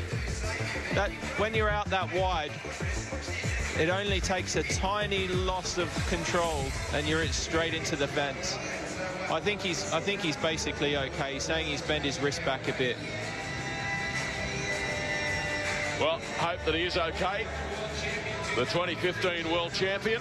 Exclusion for the rider in blue. Ty Wolfenden's out of the semi-final. Yeah, well, that's not surprising. Not surprising at all, but the most frustrated man there is Peter Kilderman. He made the start, took it up on the first turn. He's got to go back and do it all again to fight for that Grand Prix spot. So the race safe medical team into action again. They've been utilised a number of times. What about Chris Holder? He is sweating bullets. Chris Holder's in a position now where he knows he may face that runoff I talked about earlier. He's got to come back out cold. Missed the semi-final. He'll have to watch 2 semi-finals and a final to see what Peter Kilderman does. Ty concerned about his left wrist, as you can see. Hopefully nothing serious. Another look at it. Kilderman well clear. At that time, Everson coming up on the inside of Wolfenden. Ty actually got into a little bit of trouble at the end of the straight and picked up and got it down. Probably went in a little bit offline and a little bit deeper than he ideally would have liked. Right there. Now again, he's in the dirt. Slight little pickup. There you go. That's enough. That'll do it for you. If it happens, wrong place, wrong time, it can be nasty. You see Ty, he actually grabbed his wrist straight away, didn't he? There's no question he's jarred his wrist. Hopefully it's not too bad. He needs both hands to pick up that big FIM Speedway Grand Prix Winners' Trophy tonight. The look says it all. It's a nasty position to be in. Maciek Janowski watching on patiently. So repeating, Ty Wolfenden excluded from the second semi-final. The grand finale, the only race that remains on the other side of this. Of course, Greg Hancock and Jason Doyle already through to the final. Great crowd, great night, a stunning success. The inaugural Australian Grand Prix at this stadium. We've had to wait 13 years. Ty Wolfenden's walking back into the pits. I guess he's been down to race safe and they've given him the all clear. Good news. Very much so. Of course, some Wolfie fans in the audience, as you would expect. A lot of international visitors in town. I've got to say, there's probably more Swedes. I think the Swedes are probably the most dominant visiting nation. There's certainly a lot of people from a lot of nations here, David. I don't know how you could choose there's more than one than any of the others. Let's go down to Steve Brandon straight away. For a track that's got lots of room, Ty, you ran out of room pretty quick.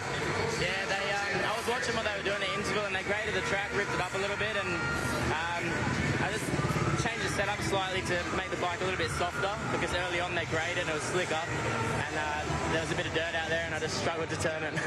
But you can come back in the pits now with 163 points total for the year, world champion. Yeah, can't wait to party tonight with all my mates, so it's going to be a big one. That trophy's very heavy. I've lifted it before. Your wrist going to be all right for that? Yeah, it'll be sweet. Thanks. It wouldn't matter how much it weighed. He'd be picking it up. There's no doubt. He'll be waving it around above his head. Like it's a cotton button. Here we go for the second semi-final. Kilderman leading the race when it was stopped. Chris Holder, wow, watching this race on edge. Chris Holder, his Grand Prix future in many respects could rest here. Janowski on the extreme outside after a scintillating start to the night.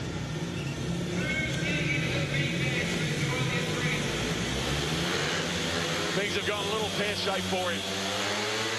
Second semi-race rerun. Janowski got a flyer this time from the extreme outside.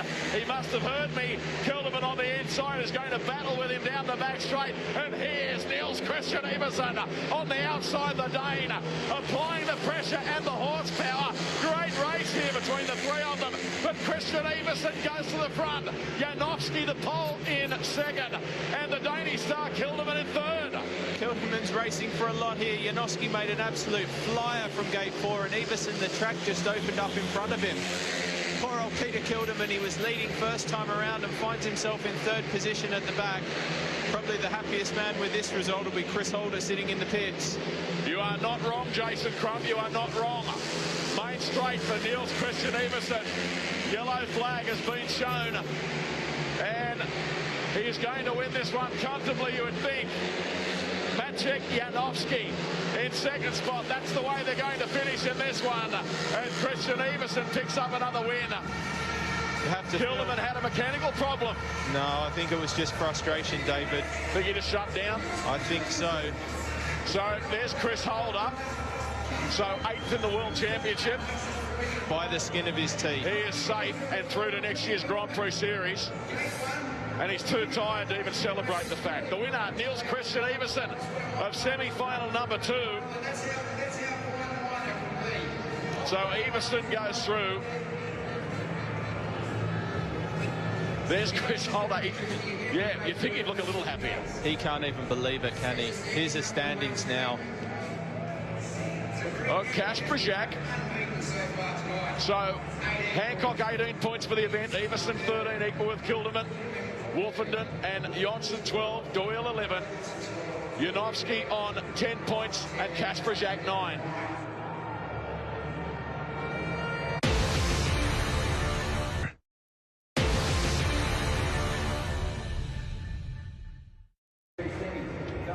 Welcome back to Melbourne now, Scott. What we have seen as a result of those two semi-finals isn't just who's going to be making it into the final, but for Chris Holder, we have seen what he needed. Peter Kilderman didn't deliver. Chris Holder's lifeline is complete. He stays in the top 8. And the reason why we've been banging the drum for this is we think it's highly likely that Peter Kilderman will get a wild card. We would have thought that Holder, if he'd needed one, would have probably been offered it, but we think Kilderman's almost a dead cert for a wild card.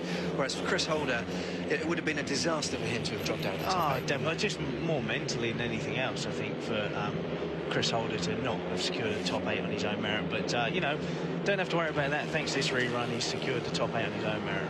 Well, we can speculate about how Chris Holder's feelings go, but we might as well just hear from him. So let's do exactly that.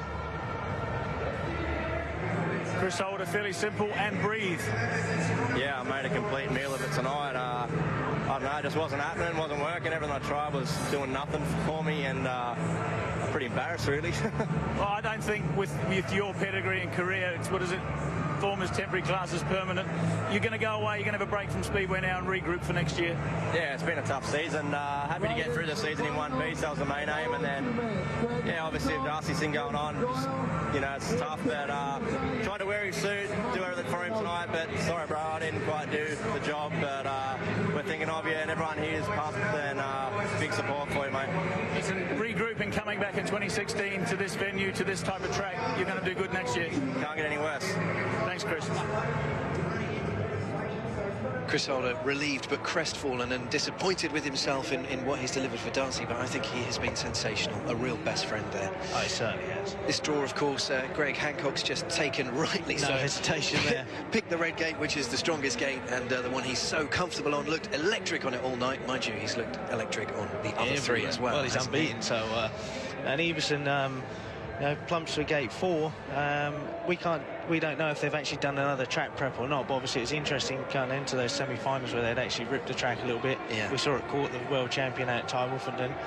Made for some great racing because it allowed the riders to build up more speed and momentum in that first turn, which, you know, Greg Hancock is a wily character off gate 1.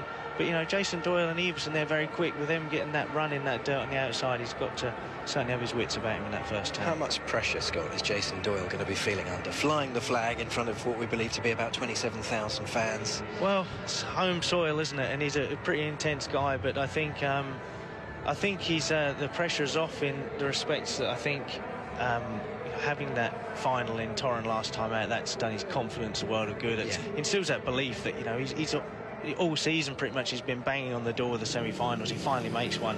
It's kind of that, oh yeah, you know, that belief that can do this. So I think right now there'll be the pressure, but I think it'll be more just enjoyment. And you know, he hasn't raced in front of his, you know, fans and family for a long, long time. So on this stage, no better occasion. And he's looked sharp tonight, Scott. I know you're a fully paid-up member of the Jason Doyle fan club. You were at the start of the season. Still waiting for me to photo though. He's justifying it now, though, isn't he? He is. I mean, I have said it, but it's just because it's, you know, it's nice to see some new blood in the series. There's been, you know, some of the same faces around for a little while now. You know, they deserve their spot in there. But, you know, Jason Doyle, he's really turned his career around in the last few seasons, and to get that final last time out was fully deserved. And, you know, talk around the season, I mean, this man, my God, he's raced longer than a lot of these guys have been on the planet. Just look at how diverse the Speedway is by the look of this final. Brilliant, fantastic stuff. Enjoy it. Jason Crump and David Tapp with the action.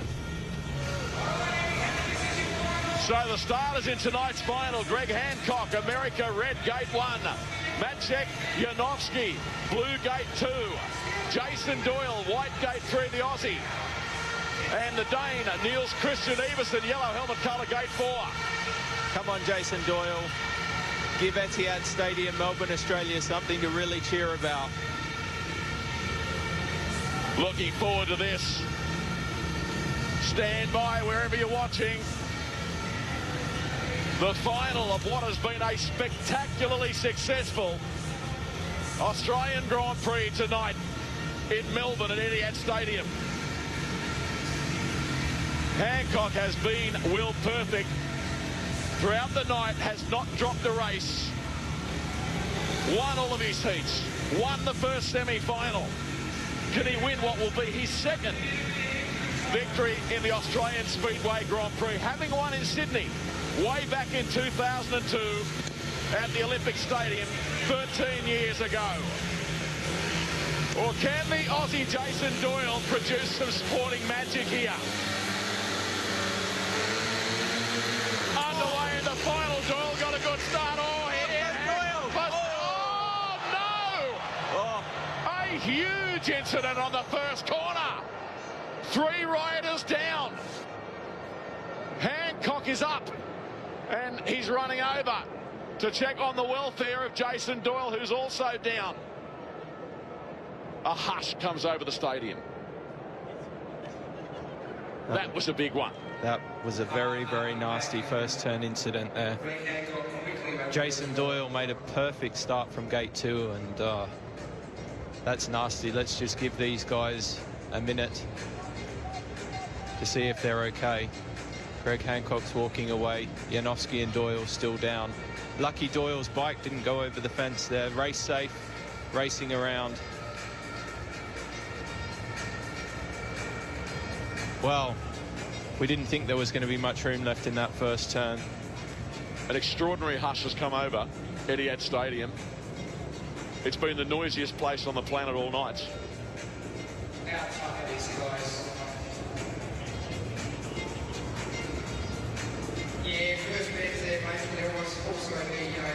So you can see the concern on the faces of the fans. There's Greg Hancock. He got up reasonably quickly. Obviously picked up a leg knock and he's in some discomfort. That's his manager with him. That's Richard Child. Richard's been in Greg's corner for many, many years. Didn't actually recognise him. Maciek Janowski's up as well. That's good to see. Made his way to the race-safe buggy under his own steam. My goodness. Tonight has had everything. Maciek Janowski, nasty spill. He's okay. Tell you what, Jason Doyle won't be riding that bike in the rerun. He's 2 down so far. Yeah, well, Jason Doyle is still down on the track, receiving specialist medical attention. He got to the lead just after the start. They were about to tear the roof off this place, the fans. I think he might have jumped a little bit before there, but nevertheless he got across Hancock, and there was definitely contact as far as I could see between Doyle and Hancock into the corner. You see left-hand side of screen, officials working overtime on Jason Doyle. Maciek Janowski is not well. Extraordinary final, or start to the final in the Australian Grand Prix. Hancock very gingerly makes his way back to the pits. That was a really big one, it goes without saying. Jason Doyle's on the stretcher. They've put him straight onto the stretcher, and they're taking him straight around the back of the pits to the race-safe mobile clinic. That's a nasty one. Crowd starting to make some noise by way of encouraging Jason Doyle. It was a heavy crash, and they're taking plenty of time over the rider. We can tell you he is conscious. He is conscious. And look, they're being very careful with him. Plenty of precautions being undertaken by the medical crew. Phil Morris helping out there as well, the race director. That's nasty. Don't want to see that in any race. No, there's nowhere to hide in this sport. The crowd actually having a huge amount of respect for Jason Doyle there by quietening down. Unbelievably good to see and hear. We wish the Australian all the very best in the aftermath of a horrific crash. Hancock won the start clearly. Doyle was right there with him.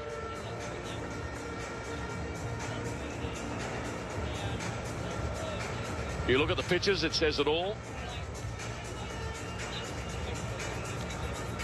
Now, there are people in the stadium that are of the belief that Hancock should be excluded for what happened at the start. You think he got an unfair advantage, Jason? I don't think he got an unfair advantage, but we need to see some replays to see what happened there. There was a bit of contact. I'm not quite sure what happened. Greg's had a hit himself there. He's probably got a bit of pain and discomfort. All right, let's have a look at some replays now. Take it away, Jason. Let's see what happens. Doyle got a flyer. He's across Hancock. Oh, there's a bit of it. Oh, their bikes might have locked together. Jason Doyle has taken a very, very nasty hit. And I would say Jason Doyle's probably suffered some injuries there to his right leg. Yeah, looking at that replay again, you're quite right. Hancock and Doyle, yeah, they've tangled for sure. Doyle's... Oh, that's terrible. Yeah. That is terrible. Yeah. That's not what you want to see. Yeah. No. That's terrible. Doyle made a flyer. Yeah, having a look at the replay. He's across Hancock there. Greg's gone... maybe Greg was on his way down. I'm not sure. Doyle's bike almost clearing the fence. I think Doyle's, Jason's probably had a bit of a hit in the head as well there. Yeah, I'll retract my statement. Having looked at the replays, I thought that Hancock initially had got a clear gate. No. But you're right, Doyle was right there with him. In fact, maybe outgated the American. Without a doubt, he outgated him. He was across Greg into the first turn. You know. I know that it's been said before at major events. I think I've said it already tonight, but has this Grand Prix had everything or what? Absolutely had everything. Unfortunately, our chance in the Aussie guy there in the final, I'm sure he's not going to be fit to make the restart. Phil Morris showing Chris Holder and Matty Zagar there that Jason's hopefully okay.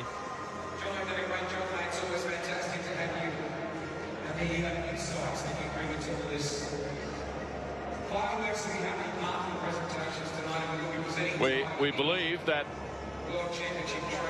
it would have been all 4 riders back in the restart, but because Jason Doyle cannot participate, there'll be just 3 riders in the final, which is obviously a little anticlimactic, but it's the reality of what has unfolded here tonight.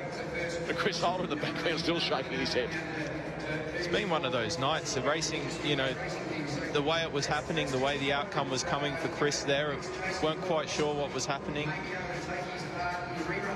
He's stayed in the Grand Prix by the skin of his teeth, and we've got the build-up of the final there with Jason Doyle actually making the start and leading in, and then one of the most horrendous crashes you're ever going to witness.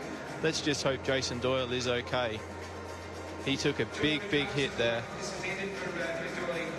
He certainly did. Our thoughts are with him. Hancock less than 100% fit. The same thing certainly applies to Maciej Janowski. And on that basis alone, you'd have to think Niels Christian Iversen will come to the tapes with a fair bit of self-belief. All 3 riders coming to the tapes in the final now are going into the final to win it. Greg Hancock might be a little bit banged up. Maciej Janowski might be a little bit banged up. But I guarantee you one thing, they'll still give it 110%. Yeah. So Greg Hancock about to contest the restart in his 81st Grand Prix finals appearance. Let's go to Steve Brandon. Thanks, David. Yeah, just a quick update, medical condition on Jason Doyle. He is conscious. He's receiving specialist medical treatment at the moment and being fully assessed. They've given us no update on any specific injuries, but I'd like to repeat, he's conscious and receiving treatment, so that's good news for the first part. Okay, cheers, Steve. Well done tonight, keeping us abreast of all the news and action in the pits. Jason in great hands with race safe there, so that's a positive. So Hancock prepares for the resumption of hostilities. Christian Iversen on screen, the Dane. No stranger to Speedway Grand Prix finals. Maciej Janowski. Bit of a mixed bag tonight, but he's managed to work his way into the final, and good on him for that. He's here in the big race. 2 wins, 2 seconds, a 0 in his 15th ride. Second in his semi-final, advancing to the final that you are about to see. So Jason Doyle cannot participate due to injury. Subsequently, Hancock in red, Janowski in blue, Iversen in yellow are your starters in the final of the Don Smallgoods Australian Speedway Grand Prix. Nice shot of Iversen. Final adjustments. Jason Crunt beside me, your thoughts? I just want to see a good, clean, hard, fair race. Here we go. Underway in the final. Second time of asking. Hancock a great start. Everson in the centre. Janowski is up high on the track. He moves into second clearly and prepares to put some pressure on the American. Greg Hancock leads. Janowski cuts back in the centre of the racetrack. Across the start-finish line they run. Maciej Janowski's having a big go on the outside, but Greg's just made that gate and he's riding that perfect line. Janowski's having a good go here, but I don't think he's got anything on the old master. Hancock still leads. Everson goes down on the inside. Can he take second safely from Janowski? He does, but Janowski comes surging back on the inside. What a race for second place here. 1 lap to go at Etihad Stadium in the finale. America's Greg Hancock is a clear-cut race leader. We can see that Niels Christian Everson has gone by up high on the circuit to secure second. It's checkered flag and Greg Hancock wins the Australian Speedway Grand Prix again. Tremendous ride by the American. 7 starts, 7 wins. When's Greg Hancock going to slow down? What a performance from the master. Unbelievable. Yet again, we keep saying it, and he keeps producing start after start, race after race. Well done, Greg Hancock. His 20th Grand Prix victory, his 20th career Grand Prix victory in his 81st finals appearance. What a rider.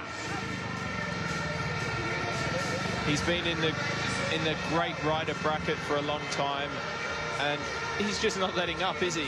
I mean, there was really no race, was there? You know, Greg made it from gate 1, went away into the distance.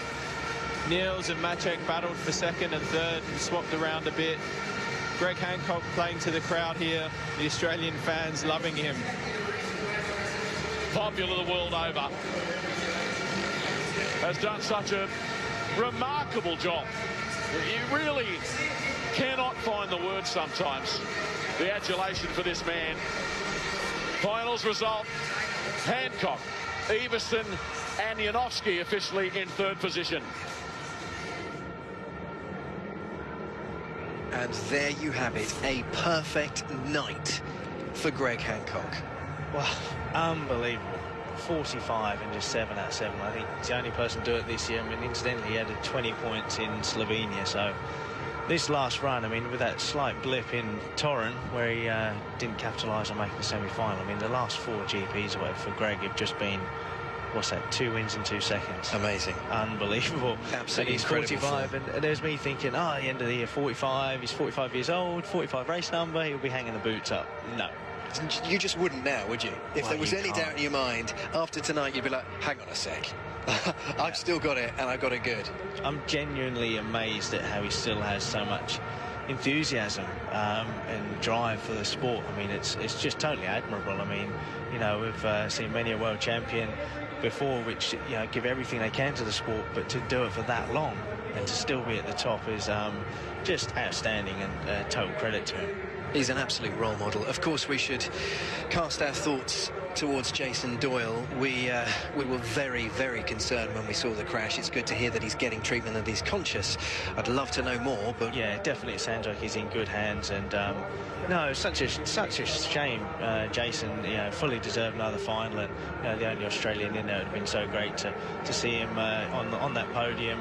You know, Greg Hancock in that incident with him along with Maciej Janowski. It's just one of those things, you know, that's you know, the last round of the series, they all want to go out on a high, and you know, sadly for Jason, he hit the deck and he hit it hard. He did. Very, very nasty incident, but like I say, total best wishes to Jason on a speed recovery, and like I say, it sounds like he's in very, very good hands. So, of course, and our sincere congratulations as well to him on an outstanding first season at Speedway Grand Prix. Yeah, definitely. He's you know, come on the scene with a bang, and you can be proud of his season, that's for sure. For sure, mate. You know, you can bet on that. It did look, after the accident, it did look like Greg Hancock had out-psyched himself. You know, he was stood in the pits, he had a face like a drop pie, he looked really concerned. Well, in the rerun, he's just made another one of those vintage starts. Doesn't drift off the line, smart first turn, stays on the inside. I thought at this point he was going to be vulnerable to Janowski in the blue, who was generating all that speed from the first turn, but Greg just so smart. I mean, just look at his left hand on that clutch. He's so sharp but smooth and controlled with it. That first 5 yards is so important, and Greg is so quick there. Gets full traction into that first turn. But he just, on this corner here, he just knows where to be. He doesn't run up to the fence to block the line of Janowski. He just lets the bike run in, and here he just drifts across the corner. But again, he doesn't go too wide. I mean, that's just track craft. I mean, a lot of riders would panic at the sand of the other rider coming down the outside, go to the outside and go too deep and leave a big hole in the middle. But Greg Hancock just rode a perfect race. I mean, it's one of those things that always amazes me with Speedway riders, how you guys have the ability to clear your minds when you get to the tapes and just focus exclusively on the tapes going up in the moment. Yeah, really definitely. impressive, That no was matter tough what's seeing happened that before. replay. Nobody wants to see that before they go out for the final.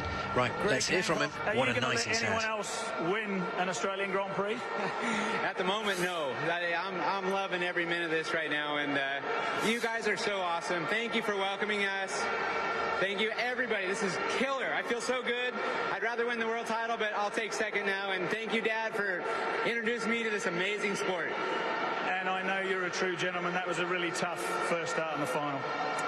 It was tough there. I mean, we got tangled in it. You know, I saw the whole thing as I went down, and, you know, it's never fun to see your buddies go down, and, you know, I hope he's okay. That's the main thing. Ifs and buts, very small margins in Speedway. Probably just a slow start in the first 3 or 4 rounds this year, and you could have been right on Ty's tail. Yeah, it just goes to show. I mean, I can't say I did anything bad or wrong, but we tried to stay a step ahead of the game. And these guys are fast, man, and I fumbled a little bit, but we got it working in the end, and look for next year instead. And just last question, I know you don't lack enthusiasm, but if you did, that would motivate you going into 2016. Without a doubt, this is exactly what I needed. We were testing again tonight with some things for next year, and looks like we're going the right way again. So everybody, thank you again. DW, we love you. Congratulations on an awesome job, Greg. Well done. Thank you very much, everyone. Scott, if you were one of his fellow GP riders and you heard Greg say, yeah, we were testing some things tonight for next season, we think we did okay, you'd be going, right, I've got some work to do over this winter, haven't I? I'd be going down to his lockup and stealing the bike. Now, that's how it finished. 21-point maximum for Greg Hancock at the end of the night. Niels Christian Iversen couldn't even come close with a very respectable 15. Peter Kilderman on 13 points. And his rival, Nicky Pedersen, that was 3 times better than his score. Amazing. Good maths there, Scott. Yeah, put the I didn't abacus even use down. my phone. No, just the old school abacus that we've got in here and your blackboard. Very well done. I mean, it was one of those things, Scott, where we wanted a big night. We wanted a night that would see the season out with aplomb, and we got it on every level, didn't we? 100%, Andy. I mean, we started the series with a new venue in Warsaw, and sadly the track didn't go to plan and things didn't go right, so obviously there was kind of that element of doubt and a cloud.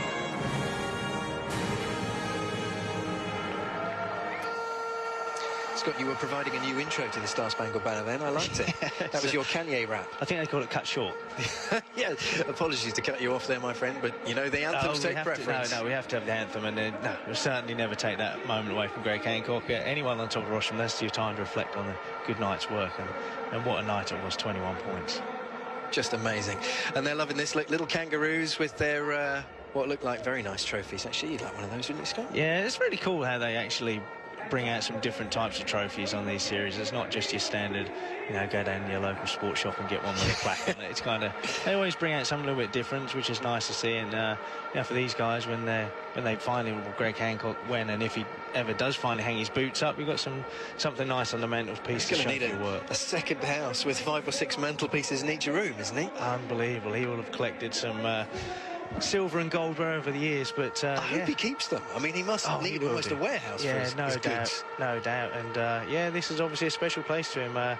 2 Grand Prix, and like I said, just before the anthem come on, the season started out with a slight negative edge with the Warsaw, but I mean, it's been rounded out with a fantastic Grand Prix tonight. I mean, it was a big track, it was fast, and it produced some fantastic racing.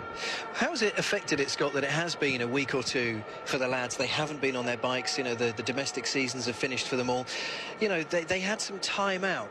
Do you think that's been useful? Obviously, they've had to get used to the time difference as well. Well, I guess for some people, everybody's different. I think, it's such a long season that I guess, everybody at this point was probably quite happy to have a short break. But, some riders were racing in domestic championships up until the last minute. So, everybody's different. Some would have not ridden for a couple of weeks or more, and some would have been racing quite recently up until this Grand Prix, but obviously you have to take into account it's Australia, so, you know, I know a few of the boys were, well, like all of them, will have to adjust to jet lag, etc., etc. So, no, it's been fantastic. But there's championship standings. So here we go. Ty Woffenden started his night on 151, finished with 163 for his season. Greg Hancock, 147, uncatchable by Nicky Pedersen, who finished up with 131. Niels Christian Iversen, 120, and just scan down Chris Holder on 8th with 95. Peter Kildemand on 9th.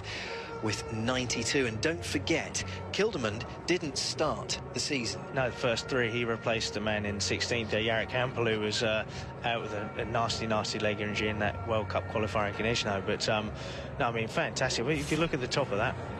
With the world champion indeed, Ty Woffenden, 2015 World Speedway champion, your second title. Feelings now? It's a strange one because I won it like 3 weeks ago, so I'm still pumped, but I'm already thinking about next year, you know, so we had a good opportunity to test some stuff for next year today, and yeah, you know, it'll be a tough winter, but I'll come back fighting. Did it work? Did what work? The testing. Well, we'll see next year, won't we? But, you know, it's been a great year. You know, I can't thank everybody enough, you know, from my sponsors, my team, Johnsy, and, you know, just everyone involved. I said it before, and I'll say it again. Thank you very much. But, yeah, thanks to all the fans back home and everyone here. It's been an amazing night. Just, I know that Speedway is a real close-knit community. Greg and Nicky done a great job trying to chase you all year. Yeah, they did, you know, and to see them boys, you know, they're the old guys, and don't mean that in any disrespect, but, you know, when they step off the bike, then I'll be the old bloke, so it'll be fun. Everyone knows the story about your birth in England, growing up in Australia. Just to lift the World Championship trophy very shortly in Australia, how's that feel? Yeah, it's great, you know, heaps of British fans made it out to Torrens to see me wrap it up, and yeah, get to lift the trophy here in front of all my Aussie fans, so it's a perfect year. Any final words? Thanks, guys.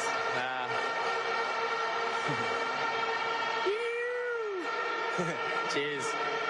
Thanks, Ty. Congratulations, World Speedway champion.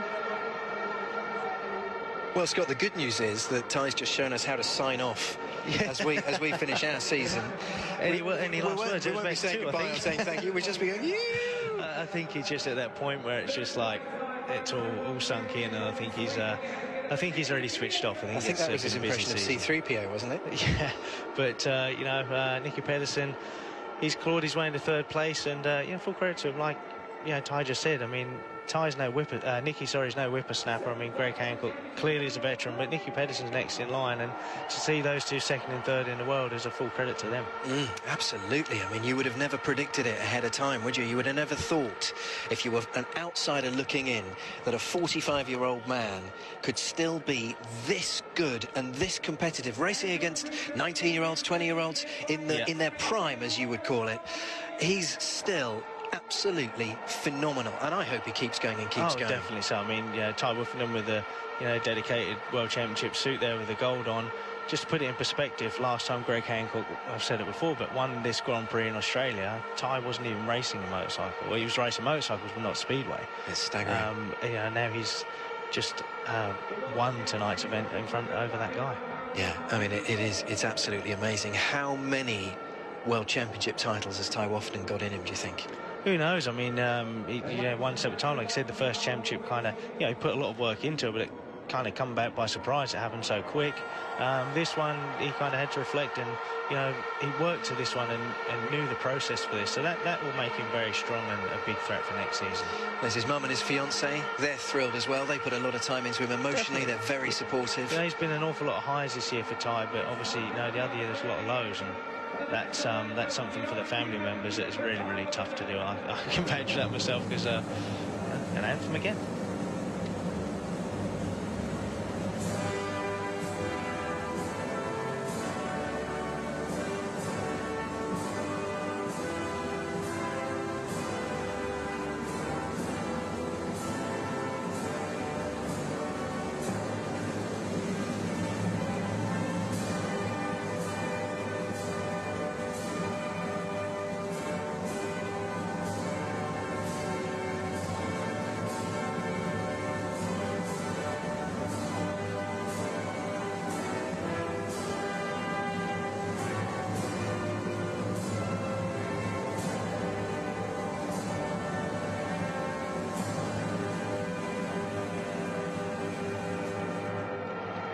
It looked to me, Scott, like Greg Hancock was teaching Ty the words towards the end there. I think Greg's been around long enough. He probably knows national anthems in all the nations. Son, get your hat off.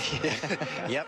And here are the last couple of lines. Yeah, respect your elders. He might be on top step, but yeah, no, full credit to him. It's like I said, he's he knew the process this time around. So yeah, he's gonna. They always say it's. To win a championship is hard, but to defend it is harder, and Ty saw the effects of that. Yeah.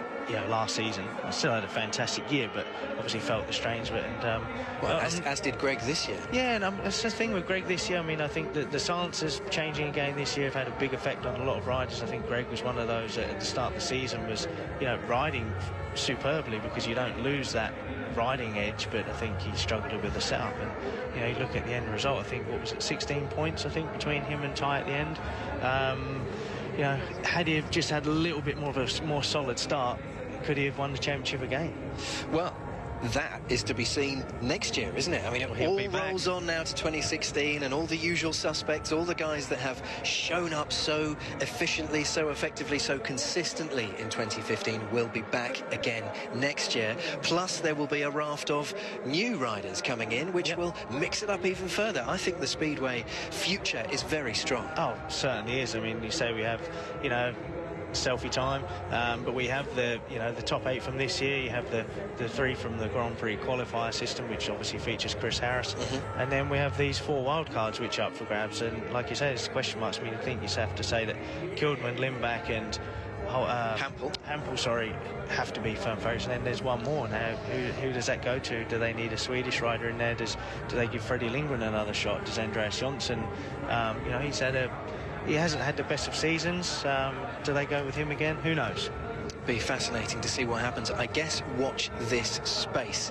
We sincerely hope that you have enjoyed your season as much as we have enjoyed delivering it to you. Scott and I have been sat with each other for 3 years now, and I have loved every minute, Scott. Thank you so much. Superb, mate. And thank you to everyone at Eurosport for facilitating this, and you guys for watching. We appreciate it, and we'll catch you on the flip side. Bye-bye.